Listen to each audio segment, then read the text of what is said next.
If you're not using Write for project management and team collaboration,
damhin mo ang sampindi ng pagmamahalan, ang sila'y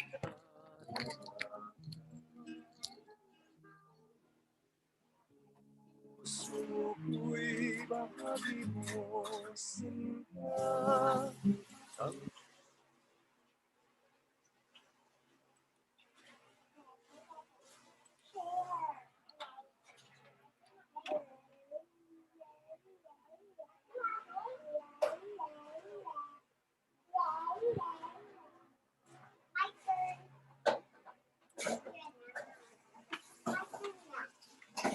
Okay, magandang umaga po sa ating lahat. Nagagalak kami at nakasama namin kayo ngayong umaga para sa kauna-unahang dapayan online ng Graduate Studies Office ng Kolehiyo ng Arte at Literatura. Originally po ang ating dapayan o yung colloquium na to ay nakaset talaga noong Setyembre, subalit sa mga hindi inaasang pagkakataon dahil abalay karamihan sa mga guro ay hindi ito naisakatuparan. At ngayong Oktubre ay mapalad tayo dahil naituloy natin ito o naiproseso natin para maisakatuparan natin. Ang dapayan online ay naisakatuparan sa pagkikipagtulungan din ng Computer Center at ng Kolehiyo ng Arte at Literatura. Ito po ang ating magiging daloy ngayong araw. Sandali lang po, i-share lang ako sa screen natin.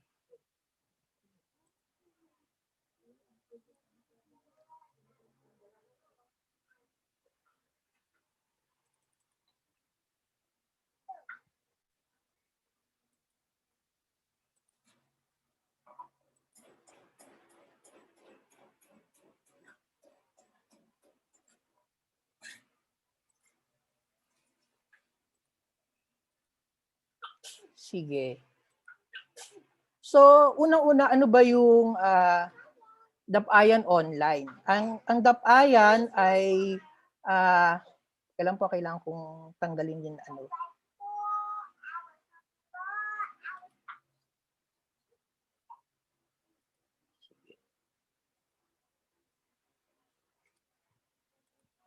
So, siguro ilan sa atin familiar tayo sa salitang dapay. Yung dapay ay isang pabilog na istruktura, no, ng mga Pilipinong nasa hilagang bahagi, no, ng ating bansa, no. At yung pabilog na istrukturang ito, dito sila nagpupulong bilang isang komunidad, dito sila nagbabahagi na ng kanilang mga karanasan, maaaring maging lunsaran din ito ng pag-aaral o pakikipag-ugnayan sa isa't isa. So ginamit ng GSO, CalGSO, yung konsepto ng dapayan para maging paraan natin na makita-kita tayo sa gitna ng nangyayari no, sa ating lipunan. At ang dapayan online ay pagbabahagi na ngayon ng kaalaman o ng pananaliksik ng mga graduadong mag-aaral ng Kolehiyo ng Arte at Literatura sa iba't ibang departamento. Ang nauna nating nabigyan puwang para sa aktibidad na ito ay mula sa Department of English and Comparative Literature at inaasahan na sa mga susunod na buwan o sa susunod na semestre ay magkaroon din tayo ng pagkakataon na marinig ang mga pag-aaral, mga thesis at disertasyon, yung mga paksa nila, yung naging kanilang proseso ng pananaliksik upang ang ating mga graduadong mag-aaral ay makahango din ng kaalaman o kanilang naging pamamaraan sa kanilang disiplina upang makapaglunsad ng isang partikular na pag-aaral na ginawa nilang masteral na thesis o doctoral na disertasyon. So para sa ating daloy, papasadaan ko lang yung daloy at pagkatapos nito ay magsisimula na po tayo sa ating programa.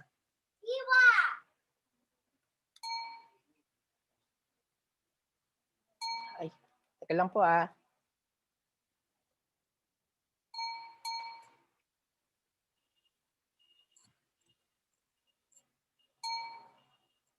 Na ano lang ako na stuck. Teka lang po.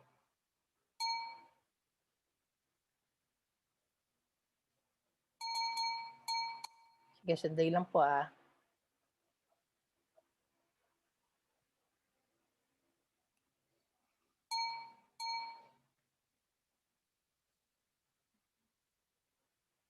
Sige, siguro Din Ami, maaari na po tayo magbigay ng ating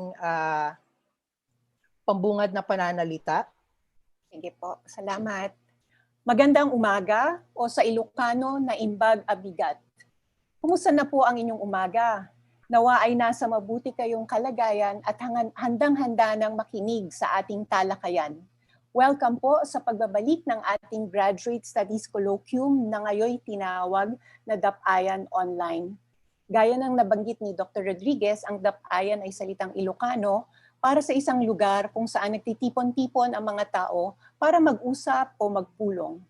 At dahil sa pandemya ay online tayong nagtitipon-tipon upang tunghayan ang pagbabahagi ng disertasyon ni Dr. Mary Grace Concepcion noong nag-aaral pa siya sa National University of Singapore.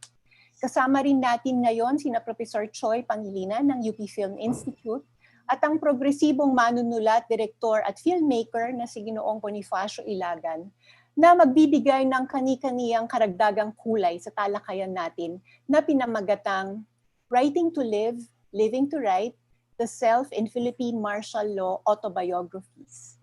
Sa ating mga panauhin, taus-pusong pasasalamat sa pagpapaunlak na maging bahagi ng talakayang ito. Pasasalamat din kina Dr. Romel Rodriguez, Erica Joy Gutierrez Ebue, at Jessa Domingo ng Graduate Studies Office at maging ang UP Computer Center para maorganisa ang Dapayan. At pasasalamat sa inyong lahat sa paglalaan ng oras upang matunghayan ang talakayan sa umagang ito. Nawa ay magsilbing inspirasyon ang mga kaalaman at karanasang ibabahagi ngayong umaga upang masimulan o di kaya'y mapalago pa ang inyong sariling pag-aaral o gawaing pananaliksik. Muli, naimbag abigat at agyamanak. Okay. Maraming salamat din, Ami, sa support ang binigay ninyo sa Graduate Studies Program. Hindi ito may isa sa katuparan kung wala ang suporta ng ating dekana. No? At kahit sa mga mapaghamon na panahon ngayon, dati nasunog yung FC, si Din Ami ang dekana noon, at ngayon naman yung pandemya, talagang challenging yung naging role ni Din Ami. Pero sa kabila nito, nagpapatuloy ang ating mga akademikong gawain, no? Dahil bahagi ito ng ating buhay bilang mga akademiko. At ngayon naman, tama si Din Ami, mapalad tayo na makakasama natin ngayon si Dr. Grace Concepcion, no?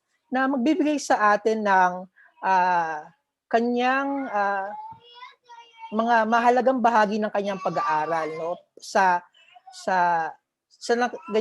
kanyang naging doktoral na pag-aaral mula sa ah, Universe. University of Singapore, tama, NUS, no? So, papakilala ko lang si Dr. Grace Concepcion.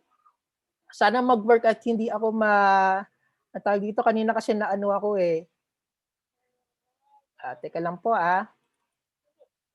naghang ako kanina kaya naasahan ko na sana ay hindi tayo maghang ngayon. Sige, bago magsalita si Grace, isi-share ko lang ang aking pagpapakilala hinggil sa kanya. Yan. Sa daloy ng programa, nagsalita na si Dean Ami. Sa ikalawang bahagi, yung panayam, magkakaroon tayo ng dalawang reactor, si Choi Pangilinan at si Bonifacio Ilagan. At sa bukas na talakayan, mamaya siguro bibigay natin yung proseso para dito. At magkakaroon tayo ng pagsasara. Meron din po tayo, naka-live po tayo sa YouTube. Siguro mamaya sa chat group ay ibibigay natin yung link ng YouTube at pwede nyo i-post ito sa inyong mga Facebook page. Naka-record din po tayo habang isinasagawa natin ang programang ito. Ngayon sa pagpapatuloy, simulan na natin. Ang ating tagapagsalita ay si Professor Mary Grace Concepcion. Si Professor Grace Concepcion ay kilala bilang guro at mananaliksik. Siya ay nagtapos ng titulo ng doktorado sa National University of Singapore at nagpakadalubhasa sa Southeast Asian Studies. Ang kanyang disertasyon ay may pamagat na Writing to Live, Living to Write, The Self in Philippine Martial Law Autobiographies. Kabilang sa kanyang mga interes, ang pananaliksik na may kinalaman sa pag-aaral ng mga autobiografiya, memorya, panitikan ng Pilipinas, pagsusulat ng mga patungkol sa kababaihan sa Pilipinas at panitikang revolusyonaryo. Ang kanyang mga akda ay nailathala na sa ilang pahina ng gaya ng Philippine Studies, Historical and Ethnographic Viewpoints, Philippine Humanities Review o yung journal ng Kolehiyo ng Arte at Literatura at Diliman Review. Sa kasalukuyan, siya ay Associate Professor sa Departamento ng Ingles at Komparatibong Panitikan ng Kolehiyo ng Arte at Literatura dito sa UP Diliman. So, mga kasamang mag-aaral, mga kaibigan, pinakikilala ko sa inyo si Professor Grace Concepcion at pakinggan po natin ang kanyang panayam. Maraming salamat. Okay, salamat po. Enable lang ng screen sharing. Teka lang ha. Na-enable ko na, Grace. Okay po, sige. Teka, iayusin ko lang muna yung screen sharing. Okay. Teka. Bakit hindi siya Magwi-wait lang malabas? siguro ng ilang. Gusto mo? Teka lang ha. Wait. Okay lang. Wait lang ha. Lalabas muna yung teka, screen sharing ha. Teka. Okay.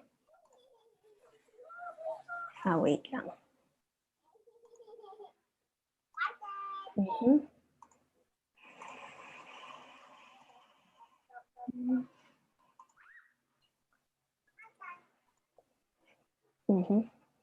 Hindi lumalabas yung screen sharing ko. Oo. Si Eka, meron kang PowerPoint diba ni Ma'am Grace? Okay. Okay, so continue. Okay, sige. So sige, nakuha ko na yung So i-share ko na lang sa screen. Sige. Okay. Okay, so sa screen ko na lang ito. Tapos, slideshow and from the start. Okay. So, magandang umaga sa ating lahat. So, kita nyo naman yung screen ko, PowerPoint ko. Okay ba? Yes, kita po. Okay po. Sige. So, good morning to everyone. So, thank you for inviting me to speak in the Graduate Studies Colloquium. And I'm very pleased and honored to share my findings of my dissertation here. So I'll start first. So this is my dissertation, and as Dr. Rodriguez mentioned, I wrote this in the National University of Singapore. However, I was doing my fieldwork here, and in Southeast Asian Studies, although my previous degrees are in comparative literature for my BA and MA, and this also affected the way that I wrote my dissertation, and I will explain this to you later on. So first of all, before I start my talk, I'd like to speak a few words why I am interested in doing this, okay, in having this for my dissertation. So first of all, sige, in a way, I'll be revealing my age. I am a martial law baby, and I have vague memories of martial law in the late dictatorship in the 1980s when I spent my early childhood. And I have vague memories of my parents taking me to rallies, okay, protesting against the dictatorship. This was during the time after the assassination of Ninoy Aquino, and I know that my parents were typical middle class parents during that time. They don't really like activists, okay, but they have very strong feelings against the dictatorship to the point that they brought me to martial law anti-martial law rallies, even as a small child. So, in a way, you could say that I grew up, and this affected my thinking with strong feelings against the Marcos dictatorship and of repressive regimes around that time. So yeah. And also, why am I interested in autobiographies? As I've mentioned, I had training in comparative literature, and we talked about poems, short stories, the novels. So you could say that these are traditional genres. So for a change, I wanted to look at autobiographies, or what we call in the English department as part of the genre of creative nonfiction. And in a way, later on, I will be discussing how martial law, which is a period of dictatorship, of censorship, and of military repression, affected the genre of autobiography, which has that assertion of truthfulness. So I find that this is a very interesting topic of study, and I was writing it. I did my fieldwork from 2014 and submitted my dissertation 2016. So around these times, these are also interesting times, okay, in the discourse of memory, okay, of the Marcos dictatorship. So before I start with my discussion proper, so I'll just give a short background on the discourse of remembering and forgetting of martial law. So the Marcos presidency, okay, it lasted 20 years, but martial law was from September 21, 1972. The Proclamation 1081 was dated during that time, although it was actually proclaimed 23rd of September 1972. And then there was this facelifting of martial law because of the visit of the Pope in 1981. But the dictatorship was ousted in the EDSA People Power revolution, quote unquote, in February 25, 1986. I say quote unquote because personally, my take is I don't consider it a revolution, because revolution means that there's a whole structural change. Instead, this is a popular people's uprising or a revolt. Okay, but it is known in many scholarship as the EDSA People Power Revolution nonetheless. So in 2012, that was around the time that I was accepted in NUS. So it is the 40th anniversary of the Declaration of Martial Law. So it affected the discourse of remembering and forgetting when we have, milestone years like the 30th, the 40th, and the 50th anniversary, because there are a lot of events that would force us, okay, or make us evaluate our memories of martial law. So regarding the discourse of remembering and forgetting martial law, so martial law then was characterized by multiple and contradictory attitudes. So I think we are very much familiar with this, okay? And we see a lot of these articulations in social media. So for one, okay, people would remember that period, that it was the dark times. There was it was a time of military repression and censorship, and there wasn't an economic boom in spite of the many infrastructure, and there were a lot of human rights abuses during that time. Okay, and that in 1986, we had that euphoria when we ousted the dictator. On the other hand, there are attitudes towards the Marcos dictatorship that it was the golden age.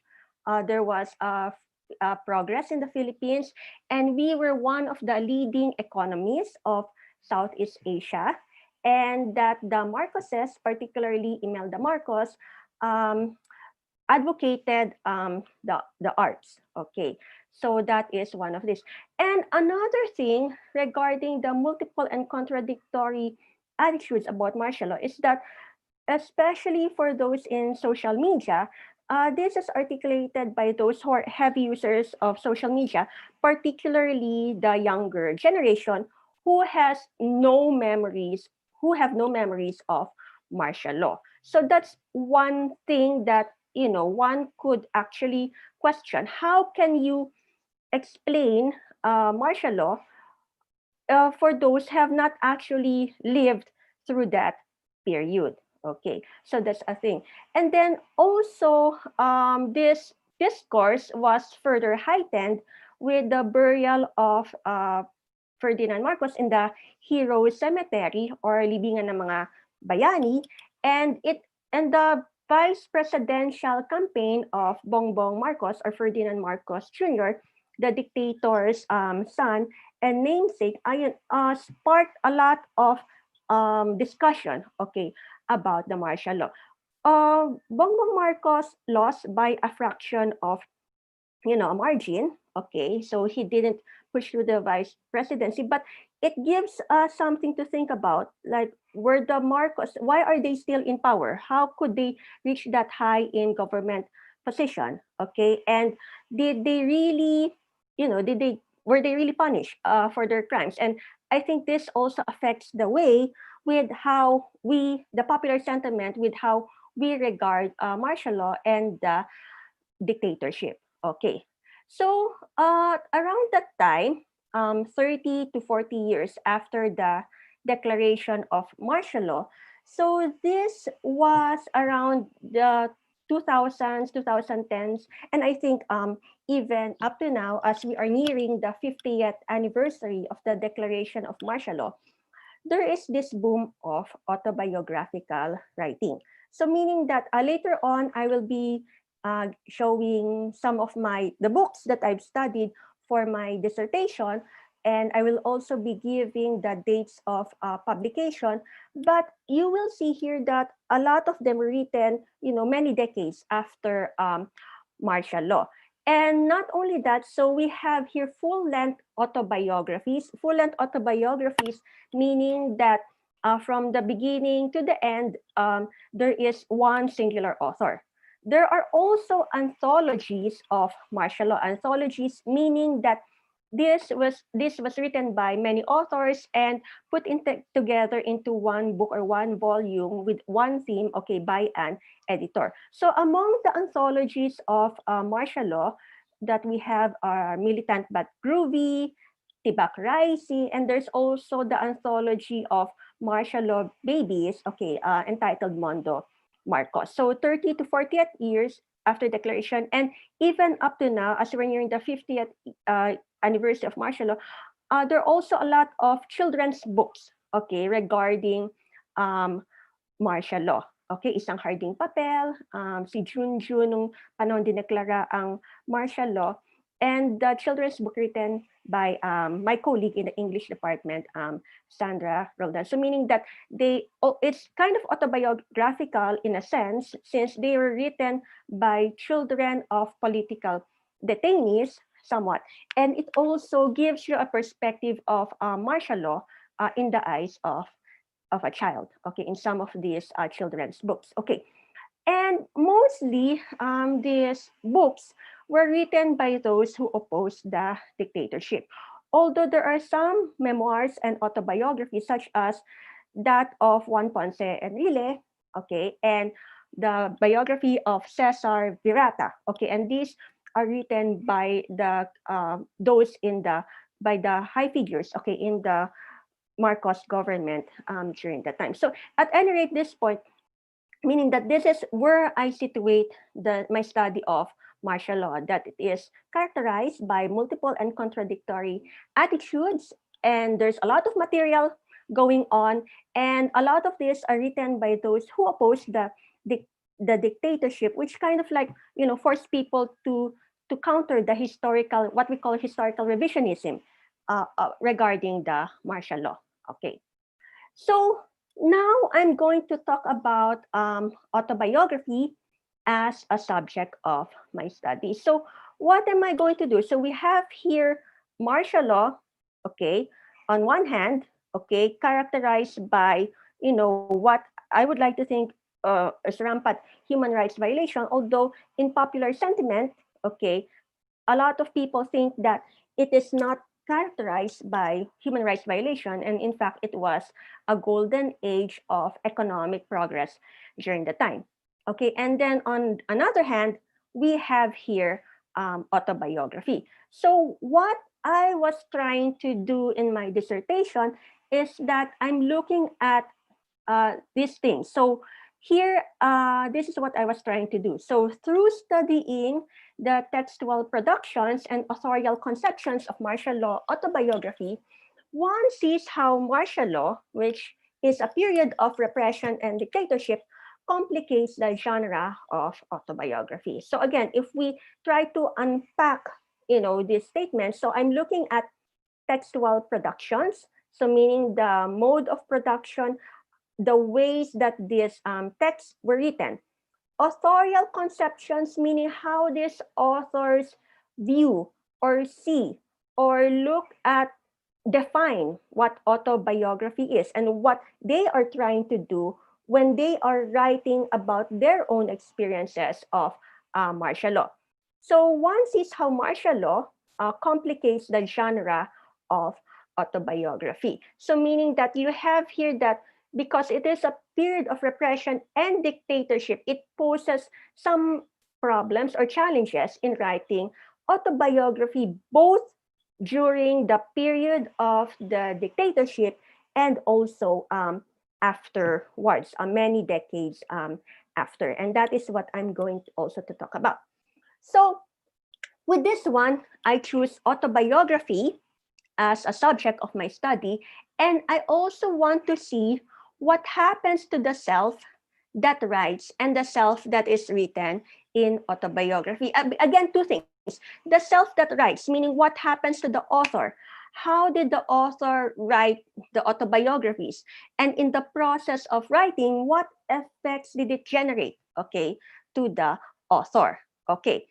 And I look also at the self that is written in autobiography. So what does this mean? So I also look at the projection of the self in autobiography. So how did the I, okay, which we presume is the author, project his or herself, and how did he prop his or herself, okay, and what kind of angle of the self is written in autobiography. So later on, we see that this has its uses in countering or humanizing the political prisoner.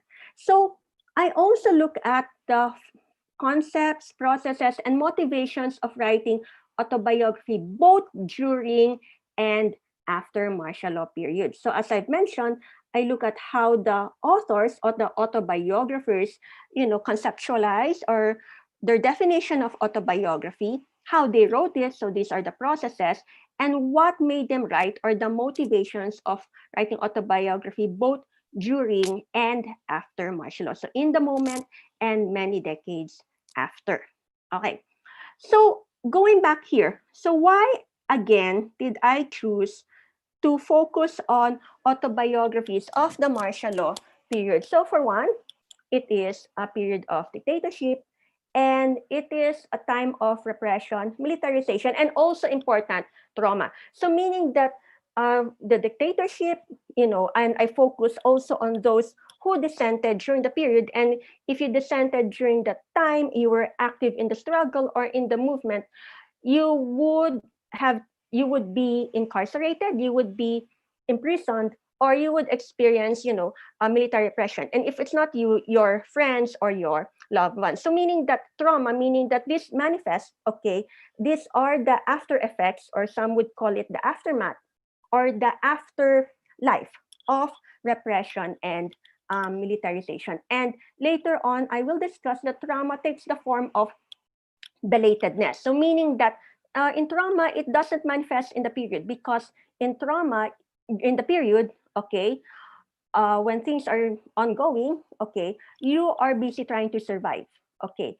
Later on, when you have the time to pause and to reflect, that is when, the trauma manifests. And also in my related lit, in my dissertation, I was also looking at studies of the Holocaust, Kathy Caruth, Dori Laup, and how they write about trauma.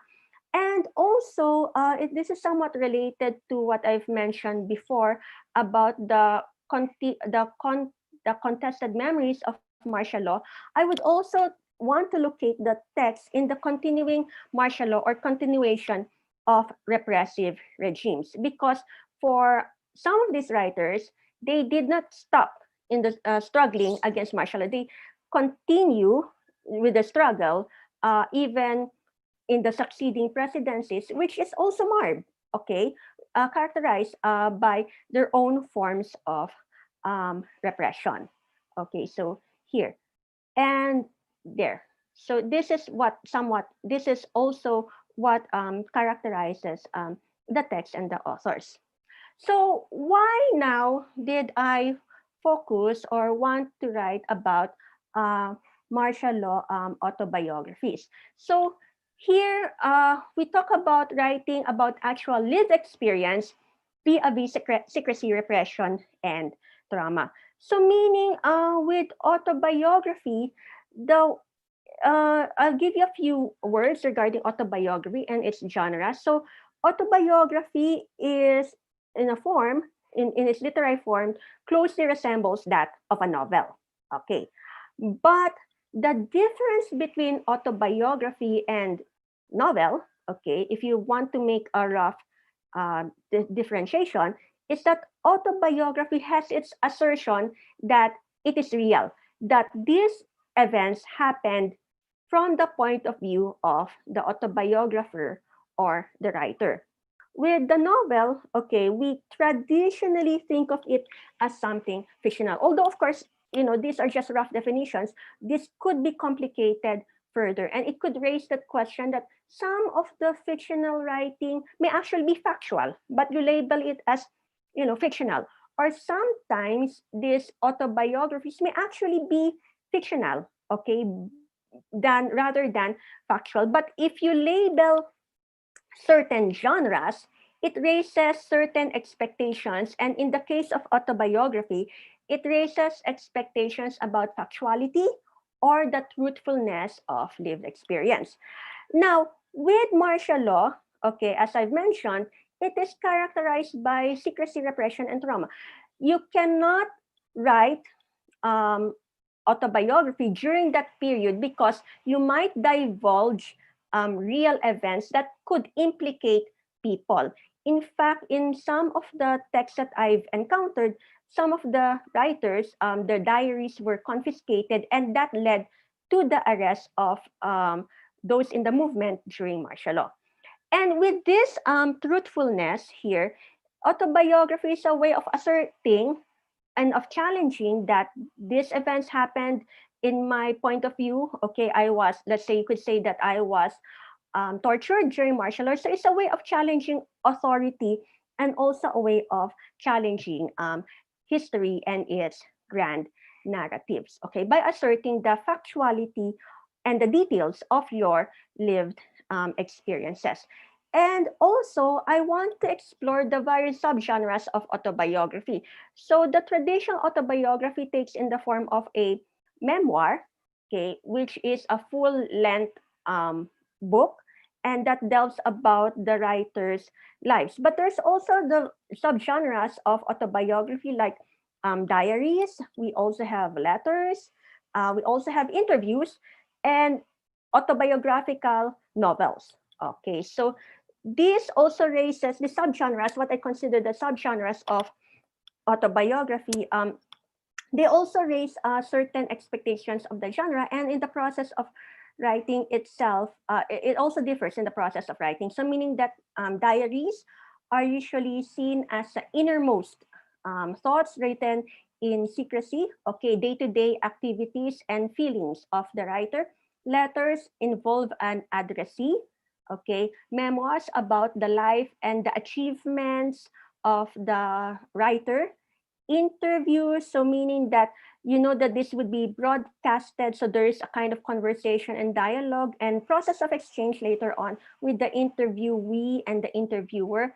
And autobiographical novel, meaning that you, or even semi-autobiographical novel, there's a kind of assertion that some of these things are loosely or are based on the life of the author, but written with the literary form of the novel. All right. So when I was looking at my text, I was looking only at full-length autobiographies. As I've mentioned, there were also anthologies during that time. I've excluded the anthologies because with anthologies, there's an editor. Okay, and usually with anthologies, the editor somewhat characterizes the period. Like for instance, the early involvement in the movement, arrest, and then the aftermath as a revolution and such, written by many writers. With this one, I wanted to look at full-length autobiographies, usually written by one person, because I want to see how the sustained narrative, okay, of that person, usually from childhood, okay, until the later part, or the time that the autobiography is written, that covers also the period of martial law. Around that time, I also did interviews with the writers. I went around and interviewed the writers, and I asked them why they wrote, how they wrote it, what are the effects. If the author has already been deceased, I also interviewed the editors and close family members. So these interviews are also, alongside it, I also do textual analysis of these novels. I also limited the autobiographies to have a sense of control to those only who dissented. So memoirs of Juan Ponce Enrile and Virata, okay, were also excluded.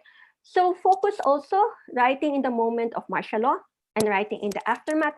And the texts are not comprehensive, but highlight certain aspects of the genre. So in a way, some of my chapters cover like 3 texts, and then I try to compare, these 2 or 3 texts based on a controlling theme. And later on, I will discuss this.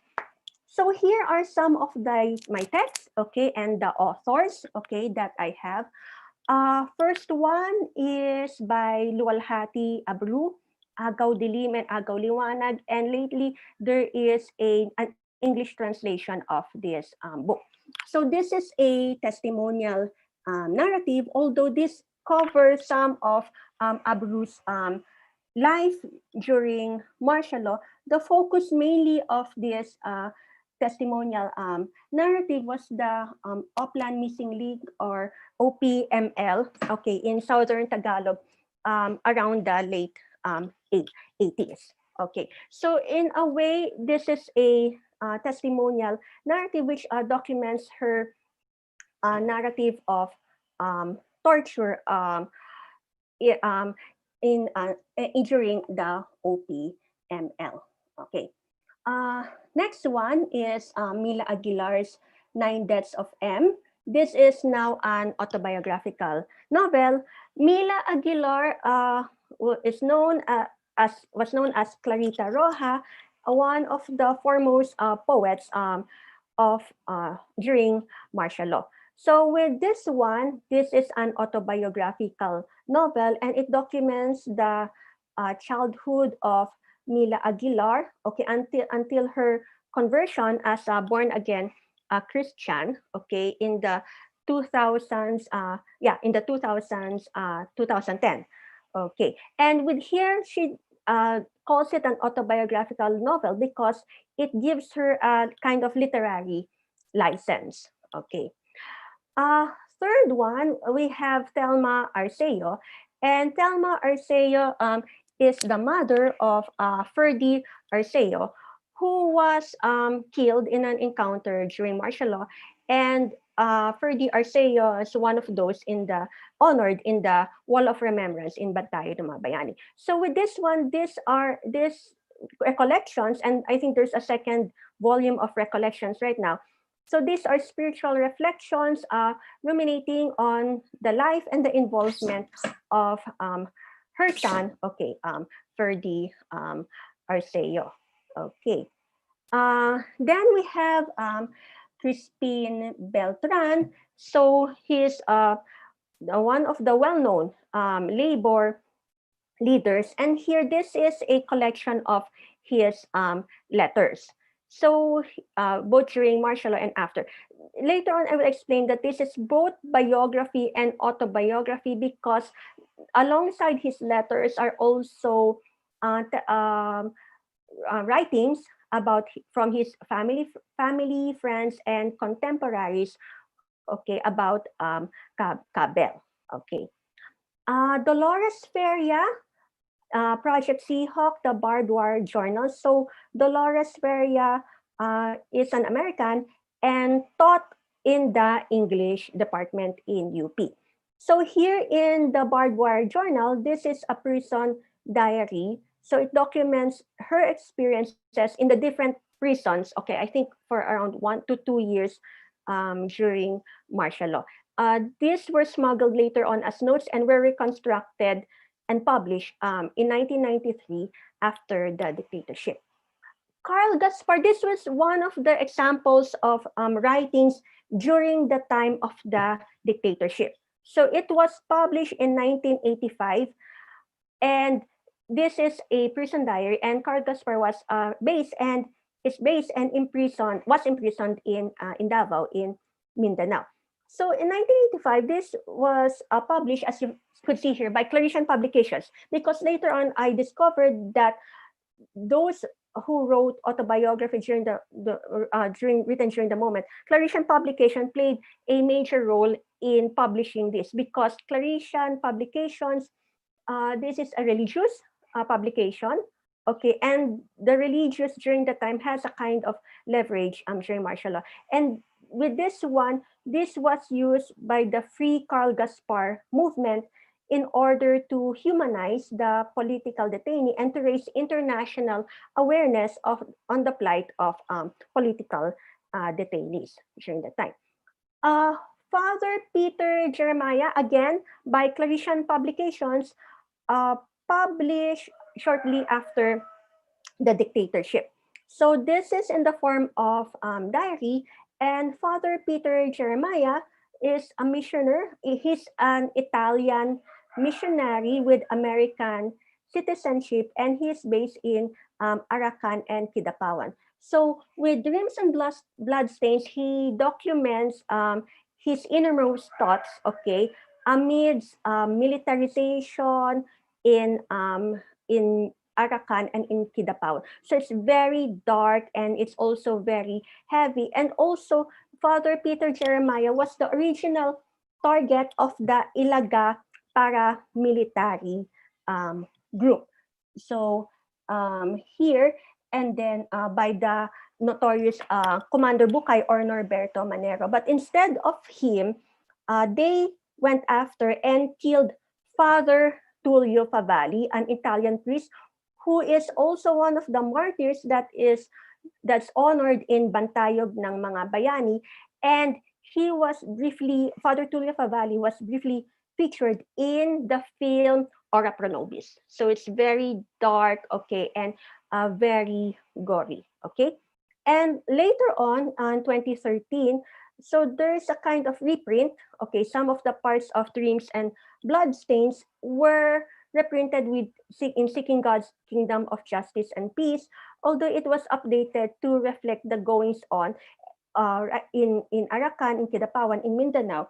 And this is one of the texts that documents the continuing repression during martial law, because Father Peter Jeremiah also witnessed the killing and deeply affected also by the killing of Father Pops Tentorio, okay, another Italian priest, okay, of the same religious order. And Father Pop Centorio was killed in 2011 during the presidency of Noynoy Aquino. So you have here an example of the diaries that documents the continuing repression even after martial law in the succeeding presidencies. Cesar Lacara, 1988. So this is a memoir, and Cesar Lacara is one of the known leaders of the labor movement, okay, in the 70s and the 80s. And Sa Tungki ng Ilaw ng Kaaway is one of the few autobiographies of those active in the labor movement. With this one, and I will explain later in the chapter 6 of my dissertation, you could see here that the self is written, and it talks about more of the collective experience of the people during that time. So it focused more on the political and the social milieu. Okay, Mario Miklat, Secrets of the 18 Mansions, a novel. So Mario Miklat was dean of the UP Asian Center, and in the 70s he was exiled in China, okay, to establish linkages with the Chinese Communist Party. But with this Secrets of the 18 Mansions, it is not really autobiographical in a sense that it is labeled autobiographical, but it is labeled a novel that is purported or considered by many as autobiographical. So I included secrets in my studies to give you a kind of example of how labeling works would raise certain expectations of truthfulness of the genre. Susan Kimpo and Nathan Kimpo's Subversive Lives. So this one was written by many authors. Okay, I think by the Kimpo siblings, 10 Kimpo siblings. However, this was edited in a way that there is a sustained narrative. So I also included that in the study. And this is a family memoir, okay, of the Marcos years. Okay, and what's interesting is that with a lot of siblings, they are born with big age gaps. So some reach their awakening or spent their early childhood in the later dictatorship, whereas some of the elder siblings spent their childhood and their political involvement during the early years of martial law. Okay. Jose Maria Sison with Rainer Werning. So the Philippine Revolution, the leader's view. So these are interviews, okay, with Joma Sison, the head of the re-established Communist Party of the Philippines. So it documents there are also questions about his early life, childhood, involvement, political activities, motivations, and awakenings here. And written in the form of interviews, because I also interviewed Joma Sison, and he said that he chose the genre of the interview because communist leaders do not write about themselves. It's vainglorious to do so. So that's one of his memorable quotes. Chin Peng, the Malayan communist leader of the Communist Party of Malaya, did have an autobiography. So he mentioned that. But Mao Zedong, Karl Marx, Lenin did not write their own autobiography. So with the interview, you have here a process of exchange that someone is interested, with one's life. So there's a kind of dialogue going on. And Rainer Werning is a German backpack intellectual. So, and this is published by an American press. So it tries to reach international awareness. Although this book also has a Filipino translation to reach local readership. And then next set of interviews by Ninochka Rosca. And Ninochka Rosca is a contemporary, okay, of Joma Sison, also known, a well-known novelist who wrote State of War and Twice Blessed, and also New York based. So here you have the process of exchange to establish also Jose Maria Sison as an international communist promoting international solidarity. So the process of exchange is between Joma Sison and his contemporary. So some of the questions feel more intimate and more relaxed compared to the earlier book. So this book tries to establish also that Joma is not a terrorist. Is a terrorist. So in a way, it's trying to humanize, the communists and the political prisoner, because Joma Sison was also the top political prisoner of Marcos. Okay. Then the last two we have here, Danilo Bismanos, the diary, his diary, written while he was in hiding until he was imprisoned. And Danilo Bismanos is an interesting case because Dan Bismanos was part of the Philippine Navy. He was a captain of the Philippine Navy, but he deflected and was part of the mass movement. I think, if I'm not mistaken, Zelda. So with this one, it documents his thoughts, reactions to what he reads, his political events of the day. So it kind of documents his political awakening. And later on, we have Through the Eye of the Storm, autobiographical sketches. So here he talks more about his life. So his early education in Cavite, and then later on he studied in the US in the prestigious West Point Military Academy until he realized the atrocities of martial law and until his imprisonment. Okay, so these are examples of my text, and that's quite a handful. So I was reading a lot during that time. So how also did I approach this text? So I used a ground up approach. So meaning that I really tried to interview these authors, and from their interviews try to get close to the concepts and motivations of the authors. And also I focus on the literary mode of production of the text. Meaning with the ground up approach, I didn't really use theory the way that we were taught in UP, BA, and MA, because I was doing this in Southeast Asian studies, in area studies, and they very much emphasize the importance of the ground up approach, meaning that what is it that you see in the field, and how did the respondents, the interviews, approach this text. So in Southeast Asian studies, they also emphasize the importance of field work. So what I was doing then was that in 2014, that was the year that I was doing my field work. I was going around and interviewing people. 2015, I was writing it. 2016, the finishing touches and submission of my dissertation. Anyway, so these are the findings, that I have with my dissertation. So regarding the self that writes and the self that is written in autobiography. So what happens to the self that write, and how did it project? How are they projected in their own autobiographies? And what are the uses of autobiography during the time of the dictatorship and even in the aftermath? So I think I mentioned this earlier.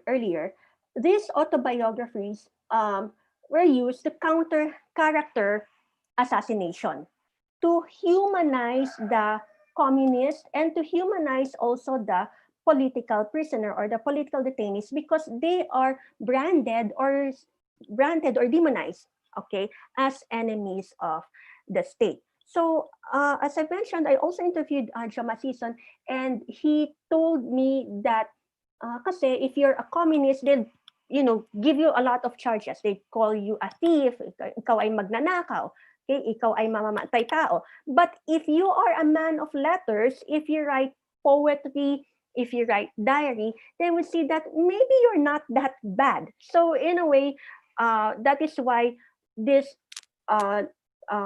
prisoners, they also use poetry to humanize them, and also to record their lives and their feelings, okay, of martial law. And also to give that metaphor that, I may be imprisoned as a political detainee, but the whole country was imprisoned also during martial law.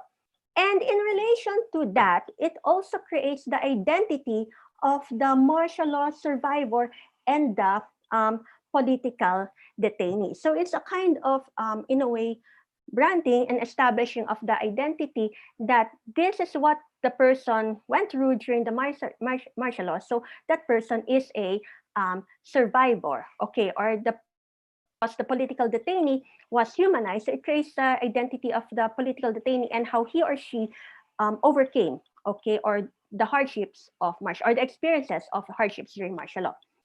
Especially for those that are written in the aftermath, and in a way you could say diaries that are written during the period, this also is a way to internally process one's trauma and emotion. So one comes to terms with one's emotions, okay, to process these emotions during the period. I actually saw this in the prison diary of Father Peter Jeremiah, which is very dark and very bleak. He is also an Italian priest who at one point questioned God, and that was written during the period of martial law.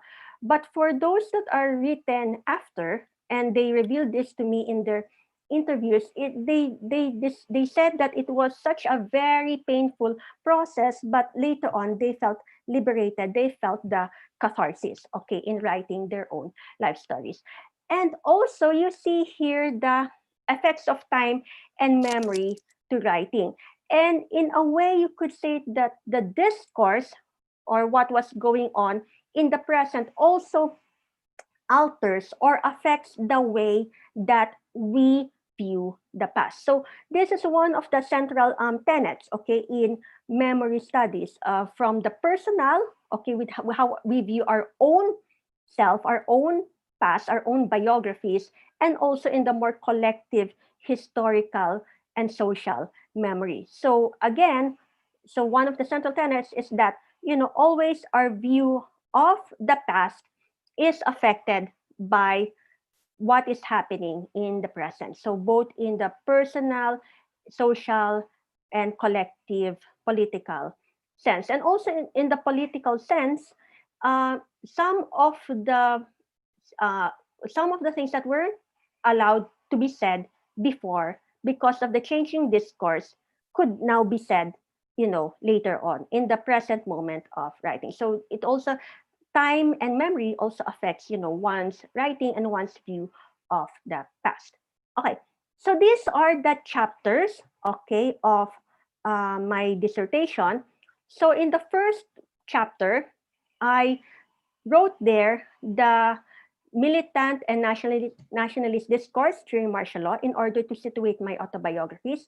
And I also described the current attitude towards martial law.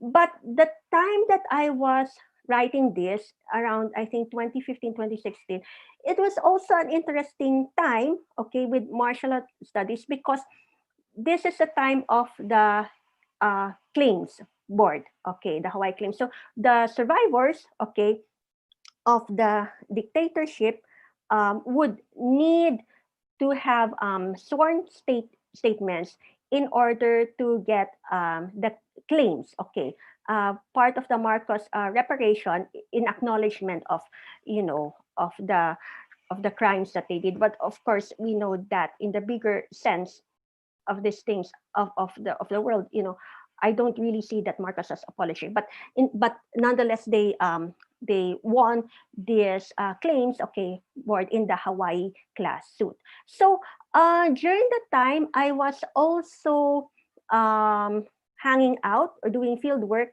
interviewing people in Karapatan and Selda, and they narrated to me that some of those martial law survivors who went to their offices to retrieve their fact-finding folders, okay, they break down, okay, because they are forced to come to terms, okay, with what happened in the past. And some of the abuses that weren't previously acknowledged before, like for instance, torture and rape, they resurfaced, okay, when they were preparing the sworn statements for the claims board. With chapter 2, which I find quite memorable, in fact, if I may say, this is one of my favorite chapters that I wrote, it's about the self and the exigencies of survival. So with this chapter, I talk more about the process of writing during and after martial law. So during martial law, they told me how they smuggled notes. They wrote in onion skin paper. It has to be 1 by 1 size, okay, or what they call chiclet during that time, because there's folded like very very small, like chiclet, which is a popular gum during that time. And if the passabilis method, where in these notes were passed, okay, from one person to another, both in prison and in the underground, okay. The creative ways also of smuggling notes, like for instance, in prison, there's a pot of rice, and then they'd wrap this note in plastic, so you think it's just a pot of rice, but later on, you'd see that there's a little note, okay, at the bottom of the rice, or in fruits like watermelon. So you see here that there's the kind of tension between the creation and destruction of the written word, because sometimes you'd have to swallow this note, you have to destroy the word, you have to destroy these notes in order for the person to survive, because these notes, these letters, may have incriminating evidence that would get people into trouble. Okay. And also particularly for those writing in the aftermath, why it took so long to write. It took so long to write, and that is why there's this boom of autobiographical writings 30 to 40 years after, because it takes a lot of time for these writers to get some distance in order to come to terms with their emotions, with their experiences of martial law. And aside from that, in more practical terms, after imprisonment, they would have to try to stabilize themselves. So they were busy, trying to reestablish or reinvent their lives with finding a job, teaching, organizing NGOs, etc.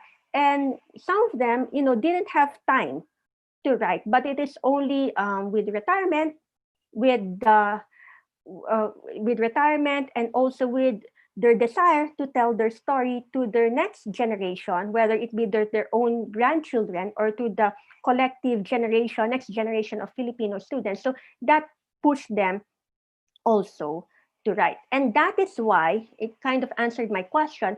It took so long to write. And right now we have here a boom of autobiographical writing, especially with the current discourse of historical revisionism, where the survivors would assert their own experience that martial law wasn't a good time to counter historical revisionism. Okay, so chapter 3 is about projection and self-transformation. So in this chapter, I was trying to map self-transformation in autobiographies, and I chose autobiographies that have 2 separate versions. So I have here the interviews of Asemara Season, the diaries of Peter Jeremiah, and diary and sketches of Danilo Vismano. So 2 things I was trying to do here. One, try to map the transformation of the self. So for Jose Maria Season is his transformation from a landlord, okay, to the leader of the Communist Party. For Peter Jeremiah, how he adapted as a foreigner, okay, Italian American priest, okay, and how he became an adopted Filipino. And for Danilo Vismanos also, how he became a captain of the Philippine Navy, to one of the leaders of the mass movement who resisted against martial law. And I also tried to look at, how these 2 separate interviews try to change, okay, because of time. So meaning here, as I've mentioned with Joma Season, telling his interviews, okay, with a German backpack intellectual, and then later on with Inochka Rosca, who is a contemporary. So how the earlier autobiography, was used as a foundation, and the changes in the later autobiography. Okay, same also with Peter Jeremiah, to locate repression in the continuing martial law during the time of of Noynoy Aquino, and with Danilo Vismanos, how the sketches have more detail about his life, personal life, than his diary. Uh, this one, chapter 4, about spaces and institution control the dictatorship. So I look here at the overlaps of home, prison, and religion, meaning that home can be, I see this in the family memoir of the Kimpos, that home is now what? Militarized, and it resembles prison. And then how prison could resemble schools, okay, with their routines, with their theater collectives, with their educational discussions, and how schools could resemble prison because of the repressive, uh, repressive measures during martial law, and how religion was also used as a form of oppression, okay, through military chaplains, and also as a form of liberation, okay. Chapter 5, okay, this time I look about the truthfulness, and labeling the genre raises expectations about the truthfulness of lived experience. So meaning, Luwalhati Abreu wrote her narrative, okay, labeled it as creative nonfiction, and the testimonial and novelistic techniques to relay her experience. With Maria Miklat, okay, use a form written in the form of a novel that was purported or seen as autobiographical. And with Mila Aguilar, her autobiographical novel with the literary devices, okay, is kind of like a play of her lived experience, and kind of teaches the reader to think that, but novel is life, life is novel. So what is factual and fictional here, with her use of literary devices. Chapter 6 is, these are the autobiographies as revolutionary praxis, and these are autobiographies by the working class. This could be understood that autobiography usually, traditionally, has its roots by recording the life of a male middle class subjectivities, meaning that usually Western, meaning how one person succeeded. So meaning that autobiographies, because of the I, is usually individual in nature, very bourgeois. But here we have here people from the movement. How did they write about their lives, their autobiographies? So we have here the collective nature of writing. So with La Cara, so this is the there's this intervention or the processing by the collective. So it's also in the form of interviews. So we're in the younger activists would look at the elder La Cara, and his life would be lessons on how to organize within the movement. And here, when you read La Cara's memoir, you see that the self is hidden. Not much of his personal life was written there. But with Crispin Beltran, it's both biography and autobiography, because his letters were published later on after he died. And you see here that his letters were used so that Crispin, to project the image of Beltran as an exemplary leader of the mass movement, which is propped up by testimonials of people around him, testifying to how Crispin Beltran is an exemplary leader of the labor movement.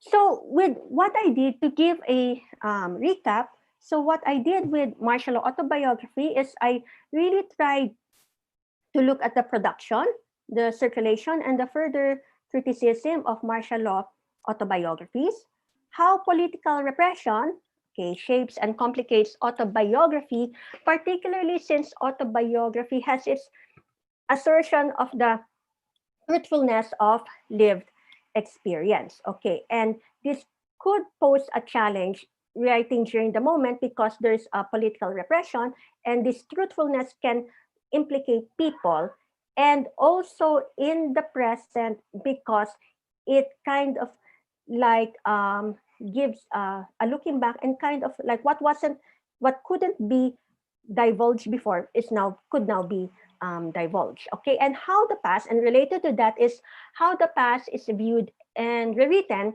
from the vantage point of the present. So with this one, possibilities for the future, things that could be done is one could look at how autobiography could be used, okay, to inscribe autobiography in official history, and how they can be used, okay, in martial law textbooks. And could also think about the cathartic effects of self-writing, and also encouraging is more of the production now, the marginalized to record their life stories, but especially since with the autobiographies that I have, they are written by those who were educated. Okay, so and usually they're educated in the university. So that's one aspect of life. So what about writings of those who dissented from the margins, from the provinces? Okay, so that is all. Okay, thank you very much. Okay, for my talk. Yeah, and I'm now open to questions. Yeah. Okay. Maraming salamat, Grace. So before the question and answer portion, meron tayong dalawang reactors na magbibigay ng kanilang komento sa ibinahaging disertasyon, nilalaman ng disertasyon ni Grace. Pakilala ko lang yung reactors natin.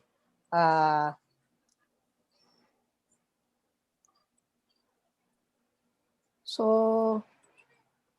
ang unang reactor natin ay si Choi Pangilinan. Si Choi Pangilinan ay nagtuturo sa UP Film Institute, Kolehiyo ng Komunikasyong Pangmadla at sa Departamento ng Filipino at Panitikan ng Pilipinas ng CAL. Katuwang siyang editor ng mga librong Communication and Media Theories na nalathala ng UP Press noong 2014. At sa madaling salita, kasaysayan at pag-unlad ng wikang Filipino ng UP Sentro ng Wikang Filipino noong 2019. Siya din ay co-director ng Tanabata's Wife o co-editor ng Tanabata's Wife na From Text to Screen. Siya rin yung co-director ng Tanabata's Wife, yung pelikula. Nalathala ng kanyang mga critical na sanaysay sa Philippine Humanities Review, Social Science Diliman at Plaridel Journal ng MASCOM. Bahagi din siya ng Sinisanyata, isang film collective na nagsusulong ng mga politikal at partisanong uri ng sistematikong intervention.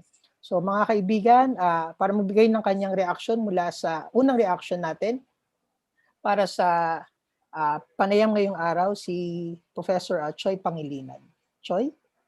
So magandang araw sa ating lahat. So una ay nagpapasalamat ako sa paanyaya ng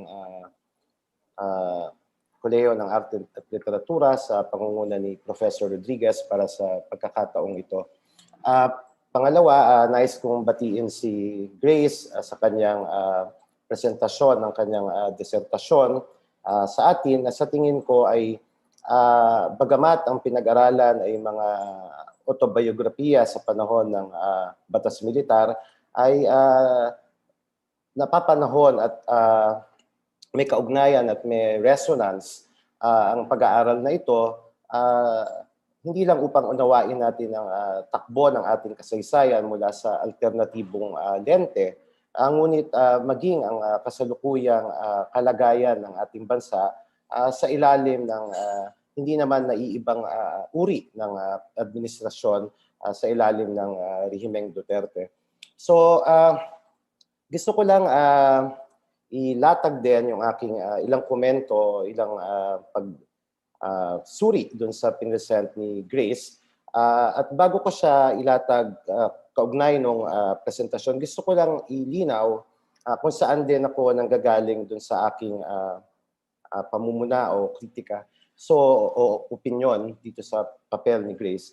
So, mahalagang makita natin na bago pa man ang batas militar, lahat ng rehimen, lahat ng reaksionaryong rehimen sa ilalim ng pambansa-estado ay ginagawa ang lahat upang makabuo ng mga individual subjectivities o ng mamamayan na aayuda o magre-reaffirm ng lohika mismo ng estado. So ibig sabihin, pinapasok talaga ng estado ang larangan ng produksyong pangkultura, edukasyon, at lahat pa ng mga daluyan ng ideolohiya upang hindi magkaroon ng pagkakataon ng mamamayan na makakita ng mga alternatibong praktika at alternatibong tindig kaugnay ng paano uunawain ang lipunan. Diba?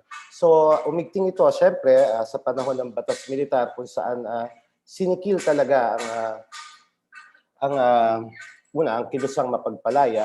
Pangalawa ay sinikil din ang daluyan, diba, ng kontraryong impormasyon, diba? So may kahalagahan ng pag-aaral ni Professor Concepcion sapagkat nagpapakaita ito ng mga tinig mula sa ibaba na matagal na hindi naisulat o naitala, lalo na nung panahong na nagaganap ang batas militar. Ngunit binibigyan tayo nito ng puwang para makasilip, hindi lang sa buhay nung mga sarili o nung self na nagsulat, kundi sa ugnayan nung nagsulat sa marami pang mga sarili at higit sa lahat sa konstruksyon ng alternatibong bersyon ng pag-akda ng kasaysayan.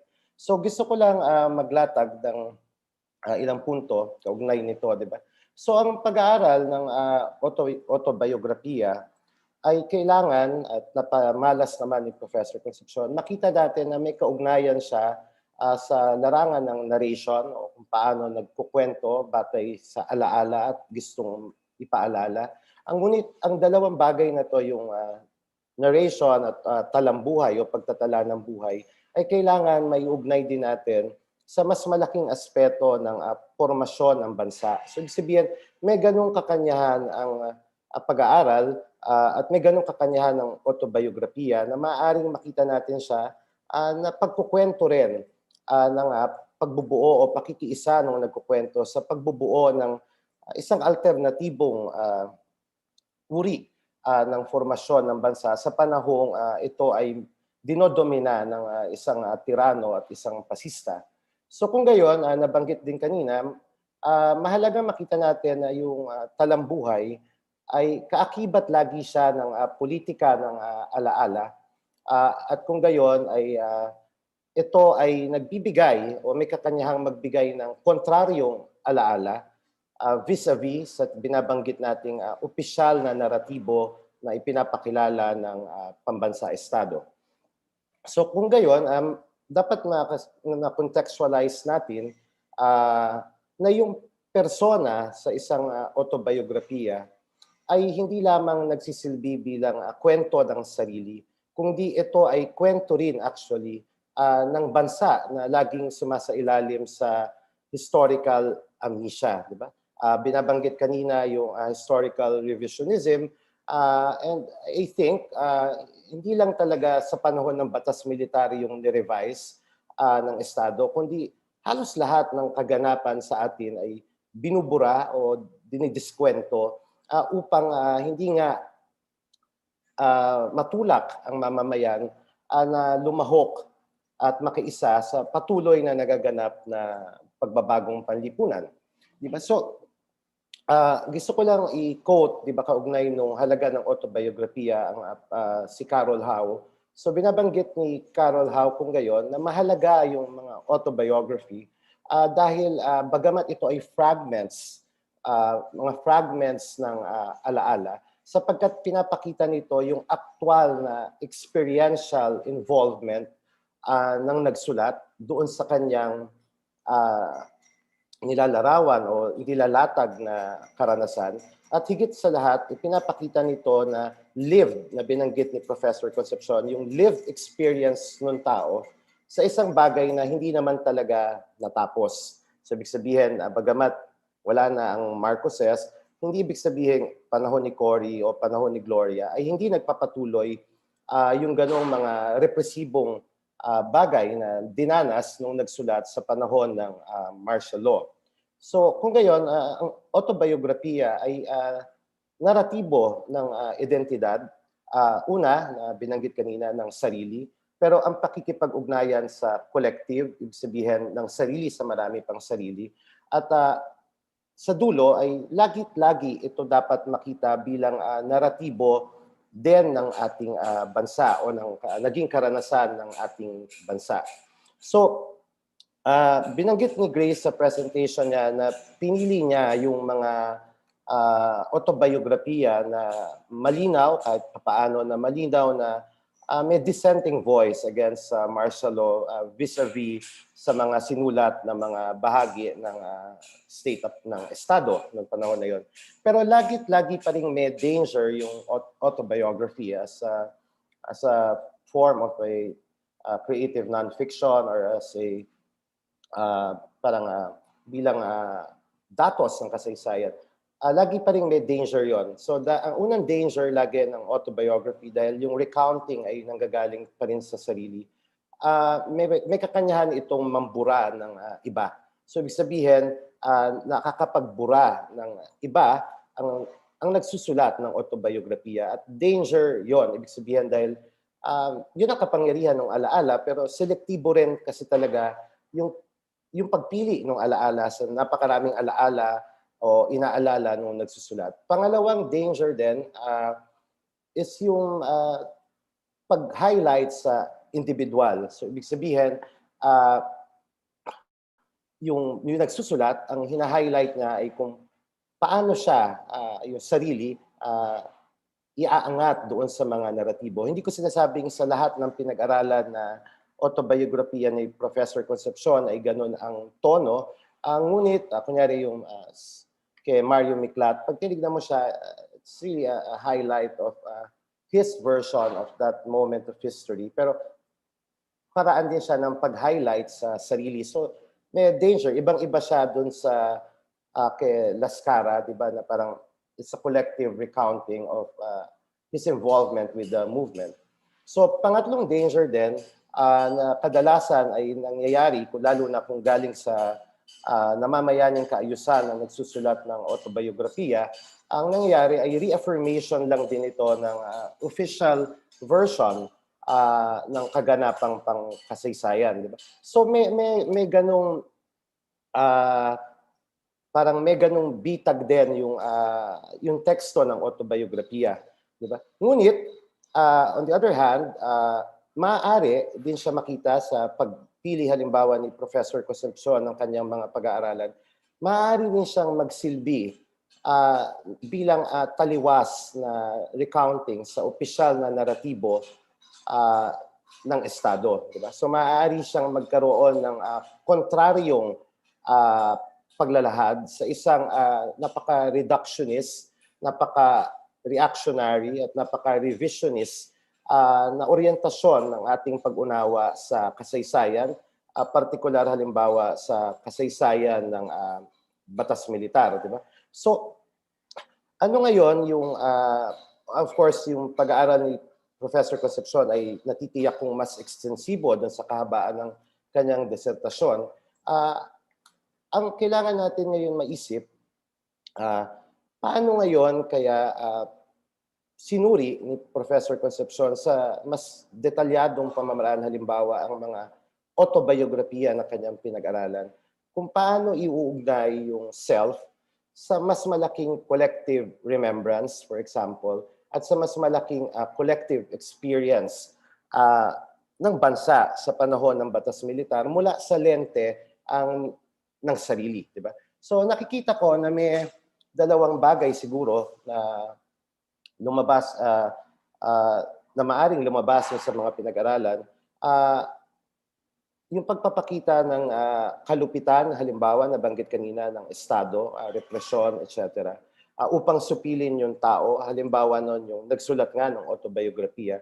Pero siguro makikita rin doon yung collective remembrance din, hindi lang nung represyon, kundi nung kakanyahan din ng tao, hindi lang magsulat ng kanyang autobiografiya, kundi yung kakanyahan din ng taong nagsulat ng autobiografiya na makiisa doon sa bumangga sa mapanlupig na estado, halimbawa sa ilalim ng batas militar, di ba? So kung gayon, yung pagsusulat ng autobiografiya ay hindi lang pagsusulat din talaga ng sarili, di ba? Bukod sa ito ay pagpapakita ng kolektibong pakikiisa doon sa mas malaking puwersa na kinabibilangan ng sarili. Mahalagang makita rin natin na ito ay tala ng political na practice, di ba? So writing in itself ng autobiography is a political practice.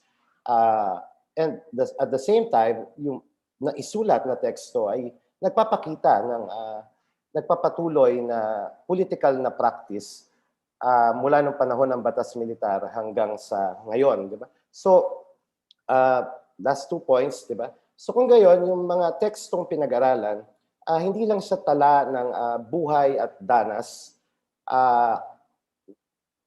ng mga autor, kung titignan dahil ang seleksyon ay mas progresibo ang mga manunulat, kundi ay pagtatala rin siya ng revolusyonaryong aspirasyon, partikular halimbawa yung At Home in the World, yung kay Ninochka, Roska, yung kay Abreu, pagtatala rin siya ng revolusyonaryong aspirasyon. So kung gayon, hindi lang siya tungkol sa nakaraan actually.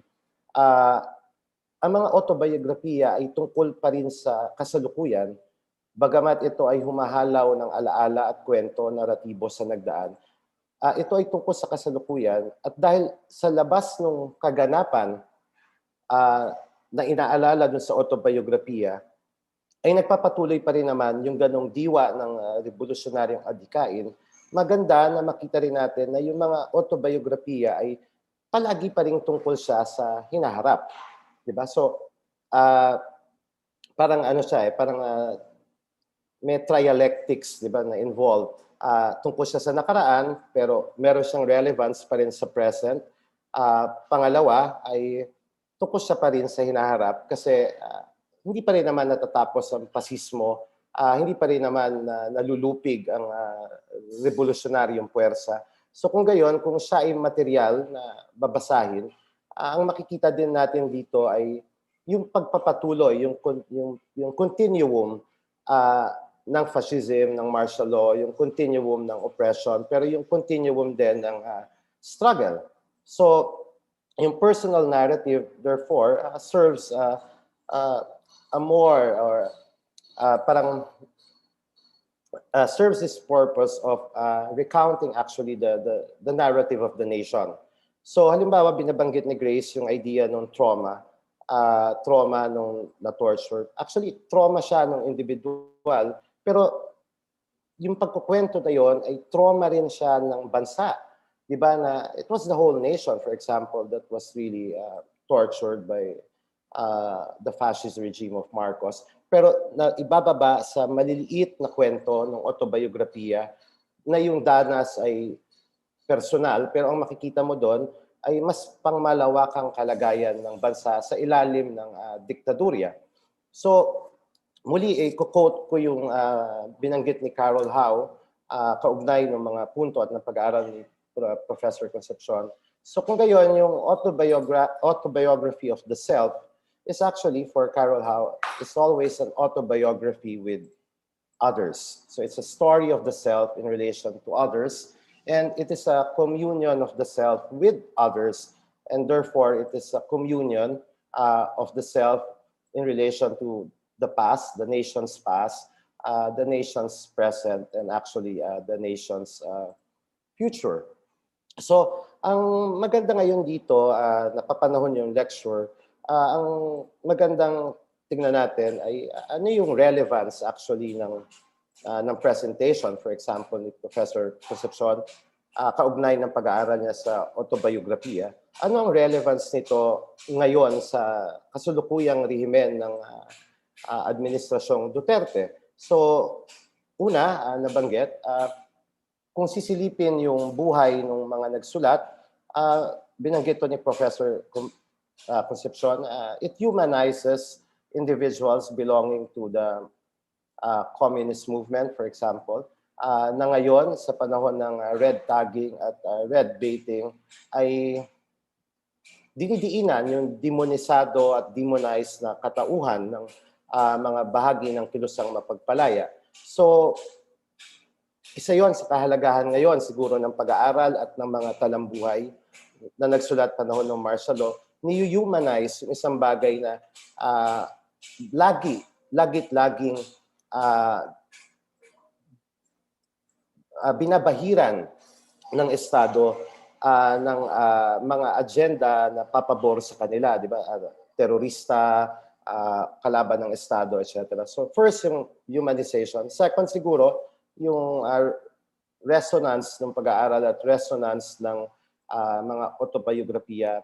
Mahalagang makita rito yung halaga ng alternative praxis o alternative politics as a legitimate ideological position in terms sa pag-aakda ng bansa. So, ibig sabihin, yung alternatibong praxis ay naipapakita yung dinamismo ng sarili na nagsulat kung paano isinasabuhay ang ideya ng paghahangad ng pagbabago ng bayan at higit sa lahat yung halaga din ng solidarity, di ba? Pangatlo, mahalaga rin, nabanggit kanina siguro na ang mga ganitong anyo ng pag-aaral ang maigiit sa larangan ng akademya bilang mga batis ng ating pagtuturo ng literatura, ng kultura upang lalong kumapal yung ating mga teksto na gagamitin upang labanan ang patuloy na manipulasyon ng mga aparatong ideolohikal ng Estado sa paglikha ng isang uri ng kasaysayan na paborable lamang sa kanilang interes, di ba? So, pangatlo, mahalaga rin siguro na mahimok, binanggit ni Professor Concepcion at nag-agree ako doon, na mahimok na lumabas din ang larangan ng autobiografiya, mahimok ang tao, lalo na ang nanggagaling sa hanay ng proletaryo at hanay ng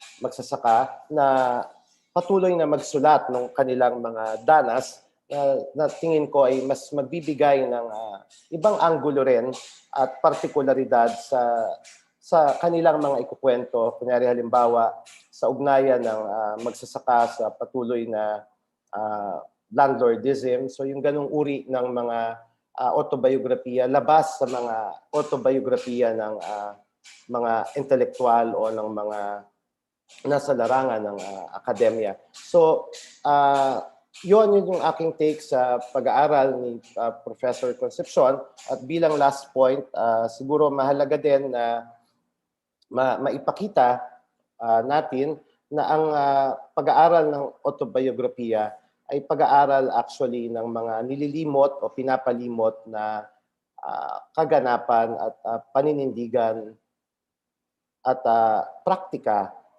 na pwedeng panghawakan ng kasulukuyang henerasyon at ito yung halaga ng ganitong recounting para bang hindi siya tungkol actually lang sa kwento ng mga author sa martial law, tungkol siya na nagpapatuloy kasi itong ganito na pagyapos at paggagap sa politika na kontraryo lagi sa Estado. So, yon at maraming salamat at mamaya sa open forum, may ilang tanong din ako kay Professor Concepcion kaugnay ng nobelang sinulat ni Mario Miclat at ng pamilya Kimpo.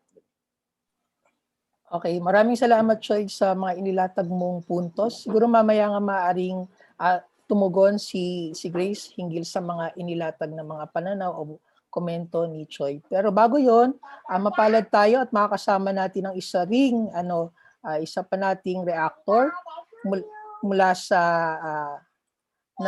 hindi ko sabihin mula sa panahon ng batas militar, baka magalit sa akin si Bonnie. Pero may yung kanyang karanasan sa panahon ito ay nakita na rin natin halimbawa sa kanyang malikhang sining, yung kanyang mga biographical na mga pangyayari sa kanyang buhay ay posibleng nailangkap niya sa kanyang mga nilikhang mga akda o sining. So pakilala ko muna, si Bonifacio Ilagan ay isang makabayang mandudula at manunulat ng script sa pelikula. Siya ay leader mag-aaral noong panahon ng batas militar sa UP Diliman. At nakulong dahil sa kanyang paninindigang politikal. Naging tagapagtatag din siya ng grupong pangkultura na Panday Sining na naglalayong isulong ang progresibong sining noong panahon ng batas militar. Sa kasalukuyan siya ang tagapangulo ng SUSI o Surian ng Sining, isang multi-arts na organization ng mga artista, musikero at manunulat na nagsusulong ng makabayang sining. Sige, mga kaibigan, andito si Bonifacio Ilagan.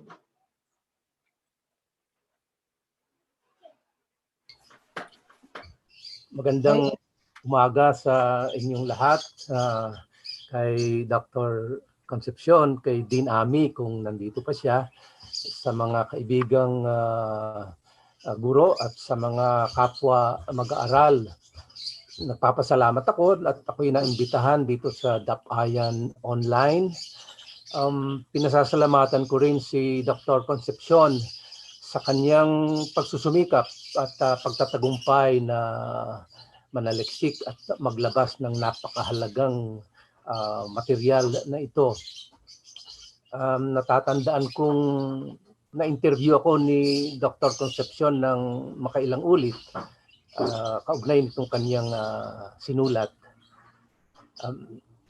Napakahalaga ng okasyong ito dahil ito ang diskursong totoong tumutumbok sa realidad ng kasaysayan ng ngayon at ng bukas. At tugon ito sa pangha-hijack ng ilang sektor ng ating lipunan sa nasabing diskurso. And I'm referring to the intelligence community, kung intelligent man sila, na wala namang ginagamit na argumento kundi ang coercive powers ng Estado at diskurso. And speaking of coercive powers, kasi general kasi pinuno ng intelligence community, kasi kalihim ng tanggulang bansa. Speaking of coercive powers, natatandaan ko ang isa pang general na mayagpag na ang armed forces ay meron daw karapatan na gawin ang kanilang ginagawa dahil meron silang coercive powers. And I'm referring to a general who was eventually convicted bilang isang kriminal, at siya ay walang iba kundi si General Palparan. Mahalaga rin ang sinulat ni Dr. Concepcion sapagkat gaya nga ng sinabi niya, hinahamon nito ang otoridad, yung coercive powers. At inilalatag nito ang kasaysayan kung paanong dapat ito ilatag. Ang konteksto ng sinulat ni Dr. Concepcion ay yung memorya at ang kanyang mga sources ay yung mga aktual na participants doon sa historical period ng batas militar. Natutuwa ako at nabanggit niya yung mga sources.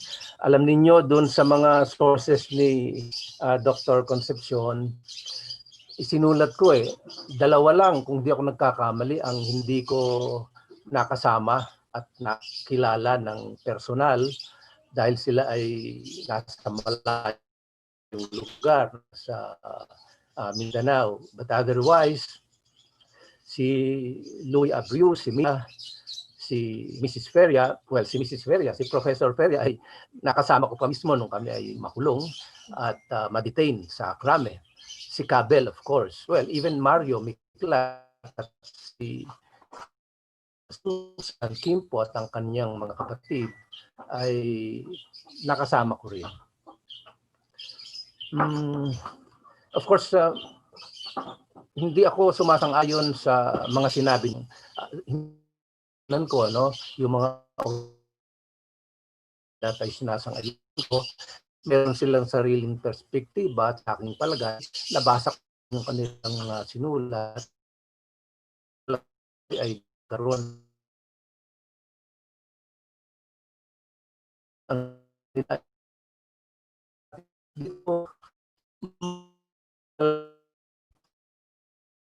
hulin na magsaliksik, magsulat, and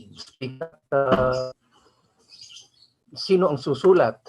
Alam niyo ako'y sa isang organisasyon ng mga miyembrong unti-unting nawawala. Ito yung first quarter storm movement at nung first quarter storm at 50. Ngayong taon na ito, by December, matatapos na yung 50th anniversary ng first quarter storm ng 1970. Alam na natin lahat kung ano ang bahagi ito ng ating kasaysayan. Marami sa amin, of course, aktivista kaming lahat. Ng law, after martial law, marami ang nakulong. Subalit hindi marami ang marunong magsulat. Ang sabi, may sinasabi sa kasaysayan ay sinusulat ng mga bato o yon sa marami. Gusto ko.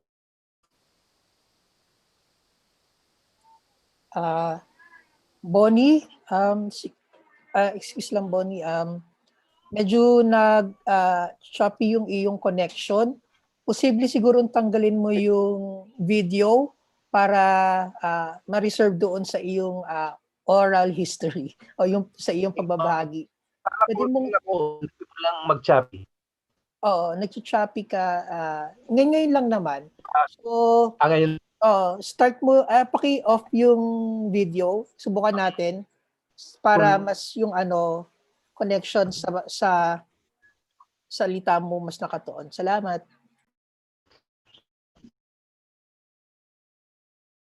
Yan mga maraming lugar yun ay oo.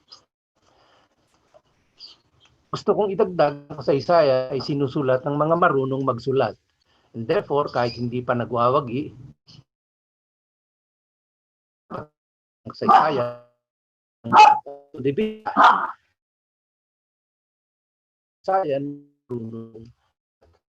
I'm referring to Ayan, sensya na mukhang nawala na sa connection si Bonnie Ilagan. Subukan natin siyang ipabalikin muli. Mamaya-maya siguro. Sige, bukas na po ang ating salamat dun Choi at Bonnie. Sana makabalik siya. Mukhang isa pala sa mga na-interview din ni Grace ay si Bonnie Ilagan. So magandang nagtagpo muli no, sa Dapayan Online.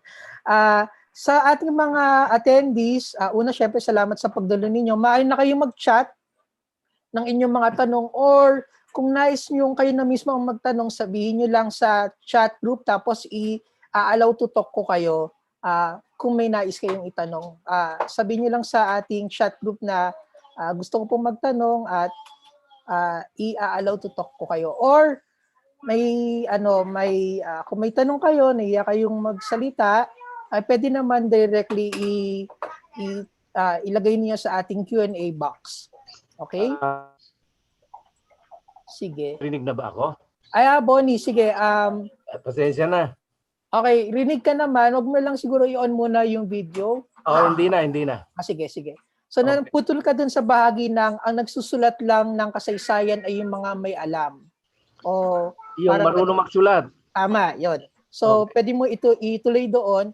Tapos after ng talk mo ay may open forum tayo, maaring katanungan mula sa ating attendees o kayo mismong tatlo ay magbigay ng kanya-kanya mga puntos. Salamat. Papatiin ko na dahil ang pansin ko ay malapit na tayo sa ating takdang pagtatapos. Ano?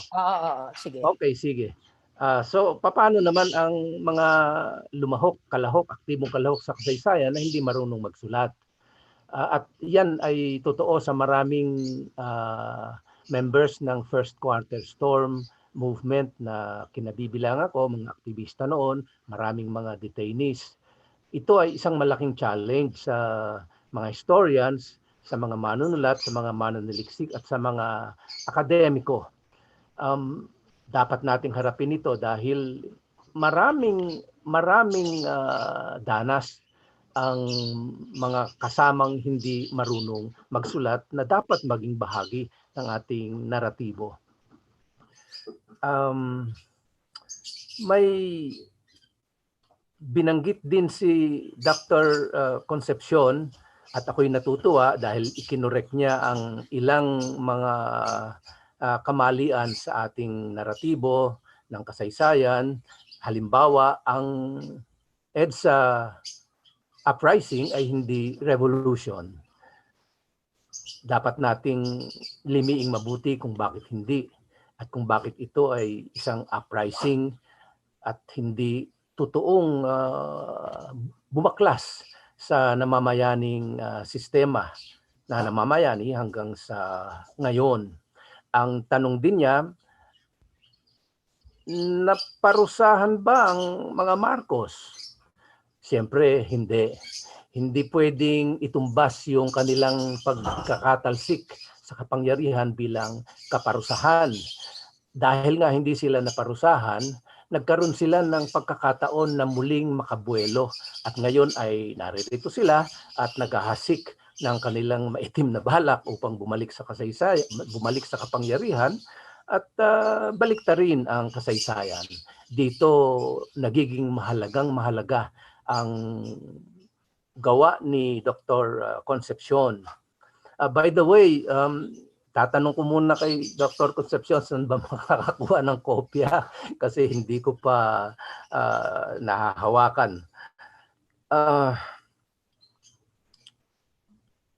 Binanggit din ni Dr. Concepcion ang usapin ng trauma. Totoo, ito ay isang dahilan kung marami ang nakakapaglahad ng kanilang kasaysayan. Kahit ang maraming manunod, hindi agad nakapagsulat dahil sa trauma na ito. And I think coming to terms with myself after a long time, na-realize ko, bagaman nung una ay hindi ko inisip na ako ay may trauma because I easily got adjusted to the open society when I was released after my incarceration. Ang tingin ko sa sarili ko noon ay normal. But there was certain aspects in my torture experiences that I denied. And mahabang panahon bago ko unti-unting nailahad. Yung denial ay dumating sa puntong hindi ko inaamin. After some time, nung dumating sa circumstances na kailangan kong sabihin, saka ko lamang nasabi. So palagay ko yun ang trauma na dapat pangibabawan ng mga nagdaan sa pinagdaanan ko. May mga kilala akong hindi nakakatanda kung ano ang nangyari sa kanila. Yung pagsusulat at kung hindi marunong magsulat, yung pagsisikap na tulungan silang mabuksan ang kanilang isip ay napakahalagang tungkulin nating lahat na nasa akademiko, nasa pagsisikap na lutasin ang dapat lutasin sa ating mga problemang pambansa.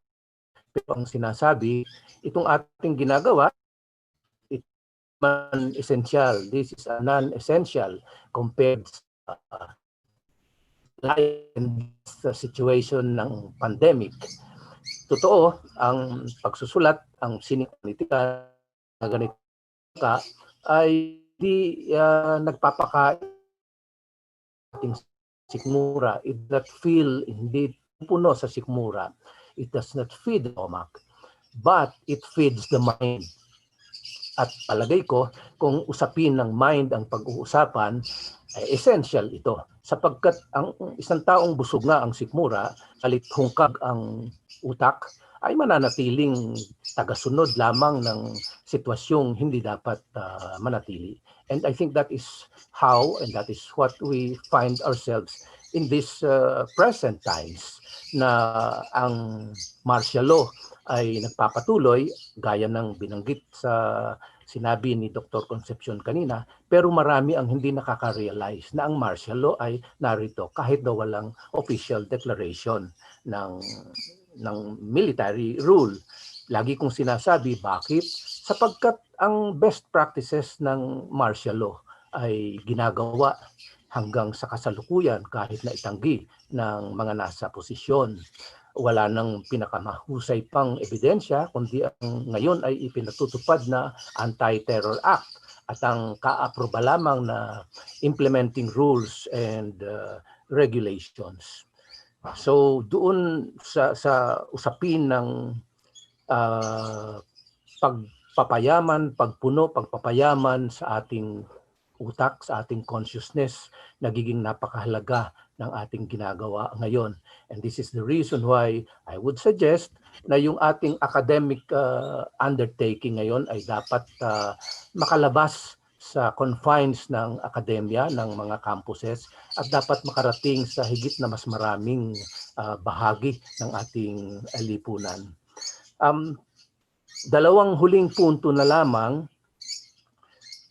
Natutuwa ako sa sinulat ni Dr. Concepcion sapagkat sabi niya nga, nag-humanize ito ng mga kumalaban sa batas militar. Ang usapin ng pag-humanize sa kanila ay usapin ng pag-humanize sa ngayon ay itinataguring enemies of the state. So balik ako dun sa aking unang sinabi, wala namang ibang argumento ang Estado, ang gobyerno, kundi yung kanilang blanket argumento, yung kanilang red tagging na ang mga ito ay terorista. Kaya si General Parlade, ganun na lamang kabulaksak ang pagbabato ng mga pangalang involved sa kilusan noon at hanggang ngayon, Nery Colmenares, Saturo Campo, Lisa Masa, parang ang mga karakter na ito ay mga itim na tauhan na walang pinagdaan ng pagkatao, at walang layunin ngayon kundi ang maghasik ng lagim.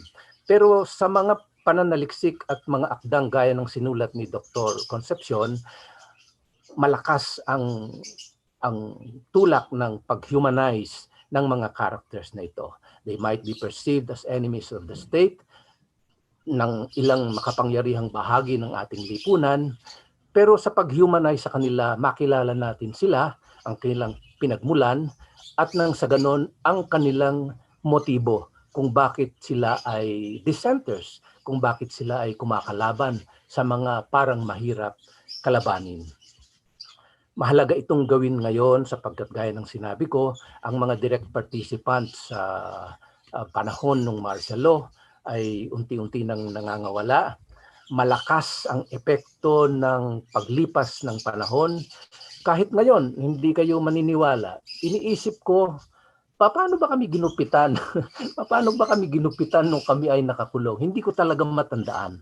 Definitely, hindi kami pinalabas ng kulungan para magpagupit. Definitely walang sundalong barbero na pumunta upang kami gupitan. Ngayon, unti-unti naisip ko, baka naman pinayagan kami ay maggupitan. Pero hindi papayagan ng gunting sa loob ng aming kulungan. Alam nyo, nakulong ako hindi sa isang regular detention center. Mula sa aking pagkakakulong hanggang sa aking paglaya, I was never transferred to a regular detention center.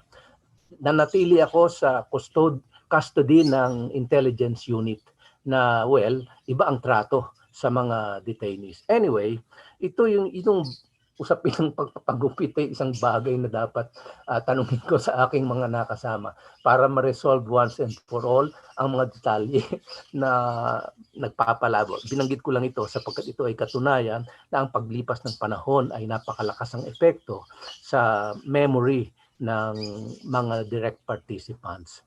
So, kailangang habulin natin ang panahon. Sana magkaroon pa ng mas maraming kaparis na akda ang sinulat ni Dr. Concepcion. Doon sa kanyang listahan ng mga sources, marami nang nadagdag kung di ako nagkakamali. Si Dr. Dante Simbulan ay may sinulat na, at maraming iba pa. Ayun lamang, nais kong muling banggitin ang aking pasasalamat sa Dapayan Online, sa Office of Graduate Studies ng UP Diliman, kay Dr. Concepcion. Magpatuloy tayong lahat, kailangan ng ating bayan ang ating ginagawa ngayon. Marami pong salamat. Sige, maraming salamat Bonnie doon sa iyong pagbabahagi, lalo na yung konsepto ng ng memory, no? Ang pag-reclaim ng memory sa mga panahong ito na tila nais baguhin na ng kasalukuyang sistema, no, ng estado natin. Siguro bago yung ilang katanungan din mula kung nais magtanong pa yung mga reactors sa ating tagapagsalita ngayon. Grace, kung mabubuksan mo yung chat natin, may tanong si Karina Benito, siguro tungkol sa genre o sa form. On the selection of text, what differentiates an autobiographical novel from a memoir? If they are both full-length text, if it's the writerly and almost fictive way of writing, so siguro yun yung posible mong sagutin. So matters of labeling ito, na yung autobiography kasi, it is a form that closely resembles a novel. Yung difference naman dito, based doon sa study ko siya, sa mga na-interview, tsaka nabasa ko din, si Mila Aguilar gumamit ng autobiographical novel, and for her, ginamit niya to because it affords her literary license. Okay. So she uses novelistic techniques at the same time asserting the truthfulness of her lived experience. In fact, there are some texts nga, not with my course of study, pero yung like kay Carlos Bolosa, na America is in the Heart, na semi-autobiographical novel, yung assertion naman doon is that some of the events are loosely based on his life, okay, na may literary form and rendition to. Yung memoir naman, traditionally, the way we understand memoir is that it is a record of one's life, usually an individual life from childhood and usually at the time of writing, and usually this is in the near retirement or later stages of his life. So it's more of a recounting of one's achievements. And not much on the personal feelings and emotions. And usually in the traditional understanding, of the memoir, a lot of scholars have pointed out that it highlights the very male, middle class, and bourgeois subjectivity.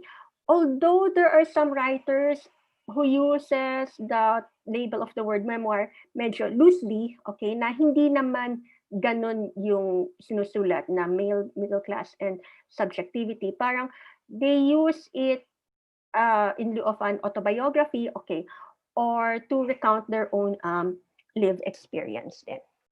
So yeah, but this is the traditional understanding of the genre and what we expect from this genre. And then fictive way of writing, yeah, that's one thing to think about, because how much of it is, fact of what we write is factual, and also from whose point of view. So even the way of writing, diba, sinasabi natin that we also have to deal with the sometimes unreliability of memory as well.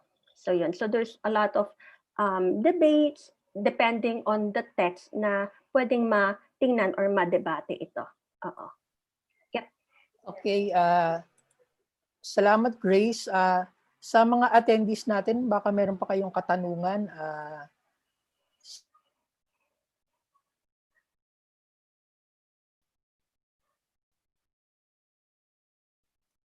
Teka. Habang naghihintay, Omeng? Oo. No po. Sige po. Okay. Sige. Habang naghihintay ng katanungan, papasalamat ako sa mga reactors, kay Sir Choi Pangilinan, okay, for your comments, okay, which would be helpful. At para kay Bonnie Ilagan, whom I interviewed many times, okay, and we also encounter each other in a lot of the martial law activities, okay, that we have, okay, since the time of my interview and even way before, okay, and even up to now. Tapos nun, I'd like to comment on Choi Pangilinan's comments. Okay, thank you very much for that comment, and I would have to acknowledge that these are one of the blind spots, okay, that I have in writing my dissertation. I didn't really connect it much with the idea of nationhood, since I focus more on the intimate, what's going on the ground, and it's more of a record or a document of how these texts, these autobiographies were written and how they're used. Although this would be a very good, piecing of my or further direction of my study, especially since these are autobiographies or texts written by those who dissented in the movement, and they also have ideas of nation and nationhood, how they view the revolution, and also the continuation also of the revolution. And also one of the things here is that if you are going to relate the self to the larger collective experience of the nation, it could work two ways. Na one, it could also have that potential, kasi these memories or these sites of struggle or the vantage point of the individual's live experience, di ba? Very site specific siya. Okay, but at the same time, you could actually see the many ways of how these writers, assert their own experiences. And it also has something to do with the contestations of memories, which memories get privilege and which memories, don't get downplayed. So yung mga marginalized voices, that could be a way for them to assert their own experiences or their own idea or their own way of living the nation, okay, which could also counter the texts that are, more popular, more disseminated, and more mainstream. Okay, so yun lang po yung comment ko. Okay. Sir Omeng, Sorry, nawala ako kanina. Okay Natanggal ako. Meng, sige, Choi, go. Ano yun, kasi tinugunan ni Grace yung ilang mga naiangat na konsepto, di ba? Nung ikaw ay virtually nawala, di ba? So, Grace, Grace, pagpupugay, comrade, dun sa iyong pag-aaral. Okay. Meron lang ako yung kanina, dahil alam ko siyempre per chapter ay mas extensive yung pag-aaral, di ba? Interesado lang talaga ako marinig kahit papyaw, paano mo nakita o ano yung mga nakita mo dun sa nobela ni Miklat? Okay. So interesado ako na parang kung titignan yung pagkakalista, di ba? Isa sa pinaka-controversial, of course, sa pinag-aralan mo ay itong kay Mario Miklat. So interested ako in how you applied yung idea of ground theory, di ba? And at the same time ay textual analysis of the novel. Gusto ko talaga marinig yung take mo dito sa nobela. So precisely controversial yung sinulat ni Mario Miklat on two grounds. For one, on the content, of the novel. Kaya nga Secrets of the 18 Mansions yun, kasi yung mga sikreto daw, the inner workings of the party, mga controversies, ay he's trying to expose this in his novels. And secondly, it precisely became more controversial because of the labeling of the genre as a novel. Yes. Diba? Hindi niya ginamit yung term na autobiography, or he didn't really use that or assert na totoo itong yung sinabi ko, na this is a testimony. Yung gumawa ng ganon si Luwalhati Abreu. Very controversial. Then yung pag-expose niya sa mga kamalian ng movement. But with her, she asserted and she used a lot of techniques to assert her live experience, na ando yung pictures niya, yung naming of people. Some of them are in pseudonym, pero yung sarili niya is in-inscribe niya to. She used her full name or her nickname. So yon. So with Miklat, kasi he locates it in the tradition of Chinese tradition or the Russian tradition of social realism, na kung saan it may be written in the form of fiction, but there are a lot of markers there that would assert that it is somewhat autobiographical. Na for instance, ang nakita ko doon na yung name sa I or sa persona niya is Mike Sanchez, which thinly resembles his name. And then yung family members niya na kilala natin, he uses their first names, okay, and some of the characters uses well-known pseudonyms or the first name. So it's a kind of it's a kind of play actually there na parang thin line siya, and it kind of makes you think or perception to na he labels it as a novel, but there are a lot of markers there na na autobiographical siya. So for one, well, a lot of studies have pointed, okay, na I don't want to speak na on him. I could on his behalf, but I could say that a lot of studies have pointed that this could be one of the devices that autobiographers use, lalo na to when they expose certain secrets daw, to evade responsibility, okay, or the consequences of these truth telling. So that's one of the devices na yun yung ginagamit din ng iba. Okay, so yun lang yung mapo-point out. And pangalawa, if this is one of the narratives and some of the failure of the revolution, and this is also somewhat connected to the narrative of the Kimpo, okay, na you use autobiography to expose, to relate certain exposés, to reveal certain exposés. Ang tindig ko naman doon na if it is a failure, if the revolution failed in your own milieu or in their own personal experience, hindi naman ito failure ng theory or failure ng revolution. So that's why I also reiterate na tama nga yung sinabi mo na yes, these books or the writers, they may be individualized at maganda tingnan how they situate themselves with the nationhood na, and also that kind of assertion then na just because it failed for some people, it doesn't mean that it is the failure also of nationhood and also of revolution as well. So yun. Salamat dun, Grace. Siguro isa din sa, ako pwede magtanong kahit Okay, moderator. Ang tanong ko, Grace, ay karamihan sa mga nakuha mong mga autobiography, syempre, isinulat ng mga leader estudyante, mga writers talaga.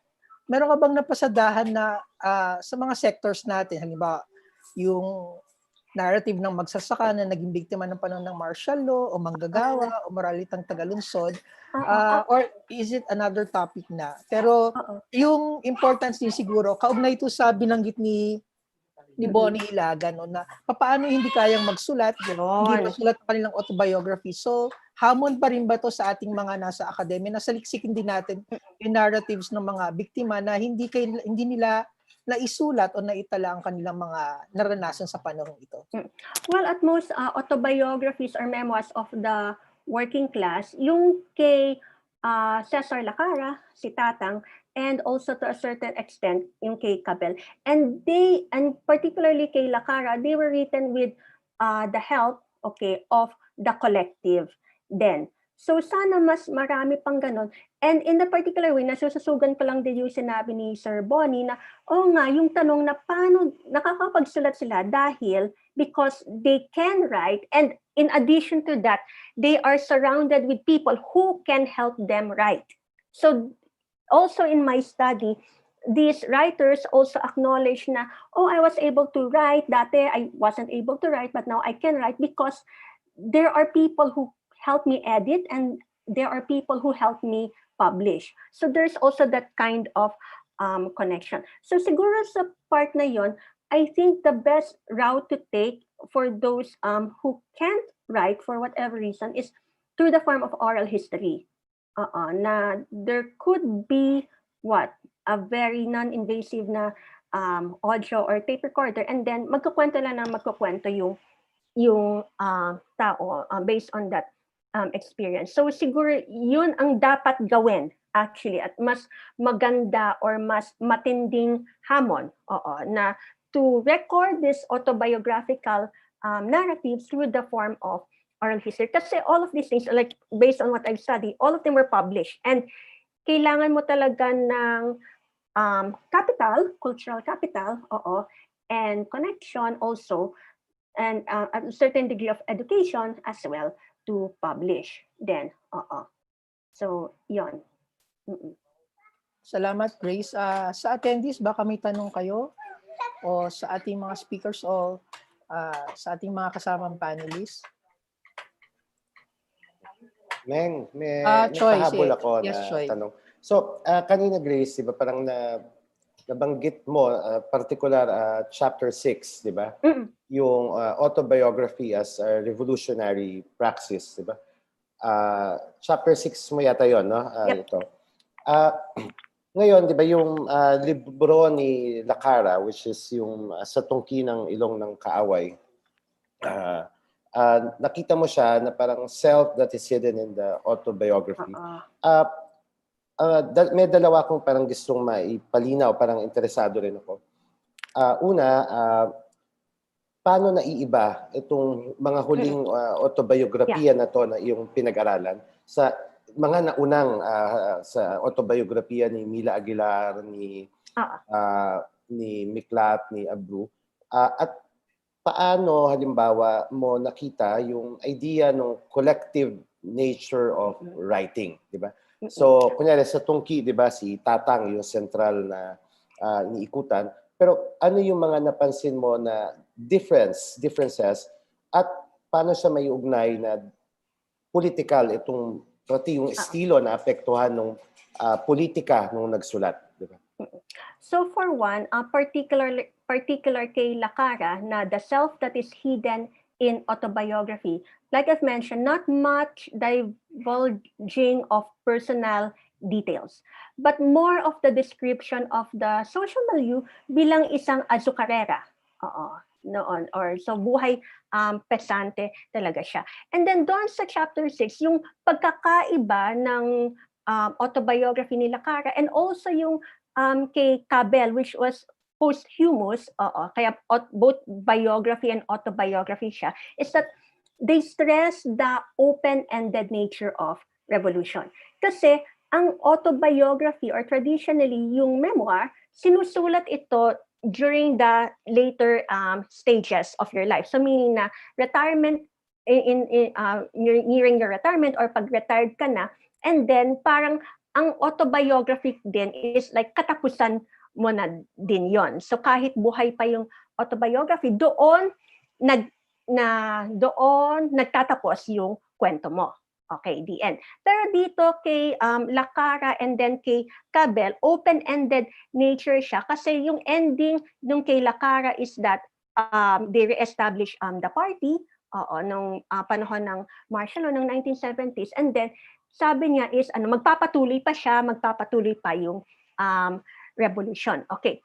Doon naman kay Lacara, who physically a posthumous publication siya, so he namatay, it ended with his funeral. Pero yung mga comrades, yung nag-affirm na magpapatuloy pa din yung adhikain namin, magpapatuloy pa din yung revolution. So there is this open-ended nature of autobiography of the revolutionary, compared din doon sa iba na kahit they were part of the movement, may certain closure pa din sila. Pero ito, mas ina-affirm or mas tina-stress nila yung open nature ng self, and also because the self doesn't stop there with one's death, but with the continuation of the revolution. So yun. Kaya maganda nga, based din sa comments, medyo iniisip ko din to na yes, na tama nga na I think dapat iugnay ito sa konsepto ng nationhood. Some of these parts is that doon sa mga autobiographies or diaries ng political prisoners, they point out na the self may be imprisoned, but the whole country is imprisoned. Doon naman sa autobiographies of the revolutionaries is that it's open-ended because the nation is still in progress. The revolution has not yet ended. Whereas yung iba, yung idea nila ng revolution is, very defeatist, di ba? Since hindi nagtagumpay sa aking personal na circumstansya, is kahinaan na ito ng both theory and practica. But nonetheless, they also have ideas of, nationhood, because yung starting point naman nito is that they joined the movement, they dissented, they fought the dictatorship because of love for country. Yung iba, like Di Feria, medyo naging jaded siya, because din perhaps yung epekto sa kanya ng karanasan. So may parts din sa mga binasa kong autobiography that also talks about revolution and nation. And I would think na, yes, it's a good direction to study what trajectory that nationhood and revolution would take. Salamat, Grace. Salamat, Siguro, salamat din, Choi. Siguro ito na yung punto na kailangan nating magpasalamat sa ating tagapagsalita, si Professor Grace Concepcion, Professor Choi Pangilinan at kay Bonifacio Ilagan. Salamat din po sa ating dekana na si Dean Annie Bonifacio Ramoletti sa suporta. Sa mga kasamahan po natin sa GSO, kay Eka at kay Jessa. At syempre sa Computer Center kay Will na inabala namin para maisakatuparan ang DAP-AYAN online at mai-live feed ito. Paalala lang po, naka-record naman, naka-save sa YouTube ng Computer Center. Nabigay ko na yung link, ang ating talk ngayon na maaari niyong gamitin sa inyong pagtuturo o maaaring balikan ang mga napag-usapan natin sa araw na ito. Gayon din, ang DAP-AYAN online ay serye ng pagbabahagi ng mga masteral thesis and dissertations na mga mula sa Kolehiyo ng Arte at Literatura. At sa Nobyembre, magkakaroon pa tayo ng serye na ito. Pakiantabayanan na lamang ang aming anunsyo hinggil dito.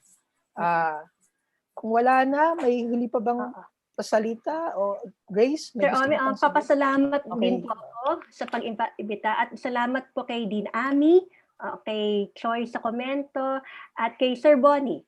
Na simula pa dati na interview ko and up to now, kinukulit ko pa rin siya sa aking mga scholarship and endeavors. Ang wish namin, Grace, sana isa libro mo. Okay po. Isa libro ang napakagandang pag-aaral na ito. At tiyak maraming matututunan ng ating mga, hindi lang graduadong mag-aaral, kundi ang ating mamamayan hinggil sa napakahalagang bahaging ito ng ating kasaysayan. Sige po. Muli, sa ngalan ng Kolehiyo ng Arte at Literatura ng Graduate Studies Office ng CAL, maraming salamat at mabuhay tayong lahat. Maraming salamat din po. Salamat. Salamat. Okay, Congrats, Grace. Salamat. Okay. Bye-bye. Salamat sa Salamat. GSO. Bye-bye. Okay. Salamat. Thank you. Thank you po. Thank you po.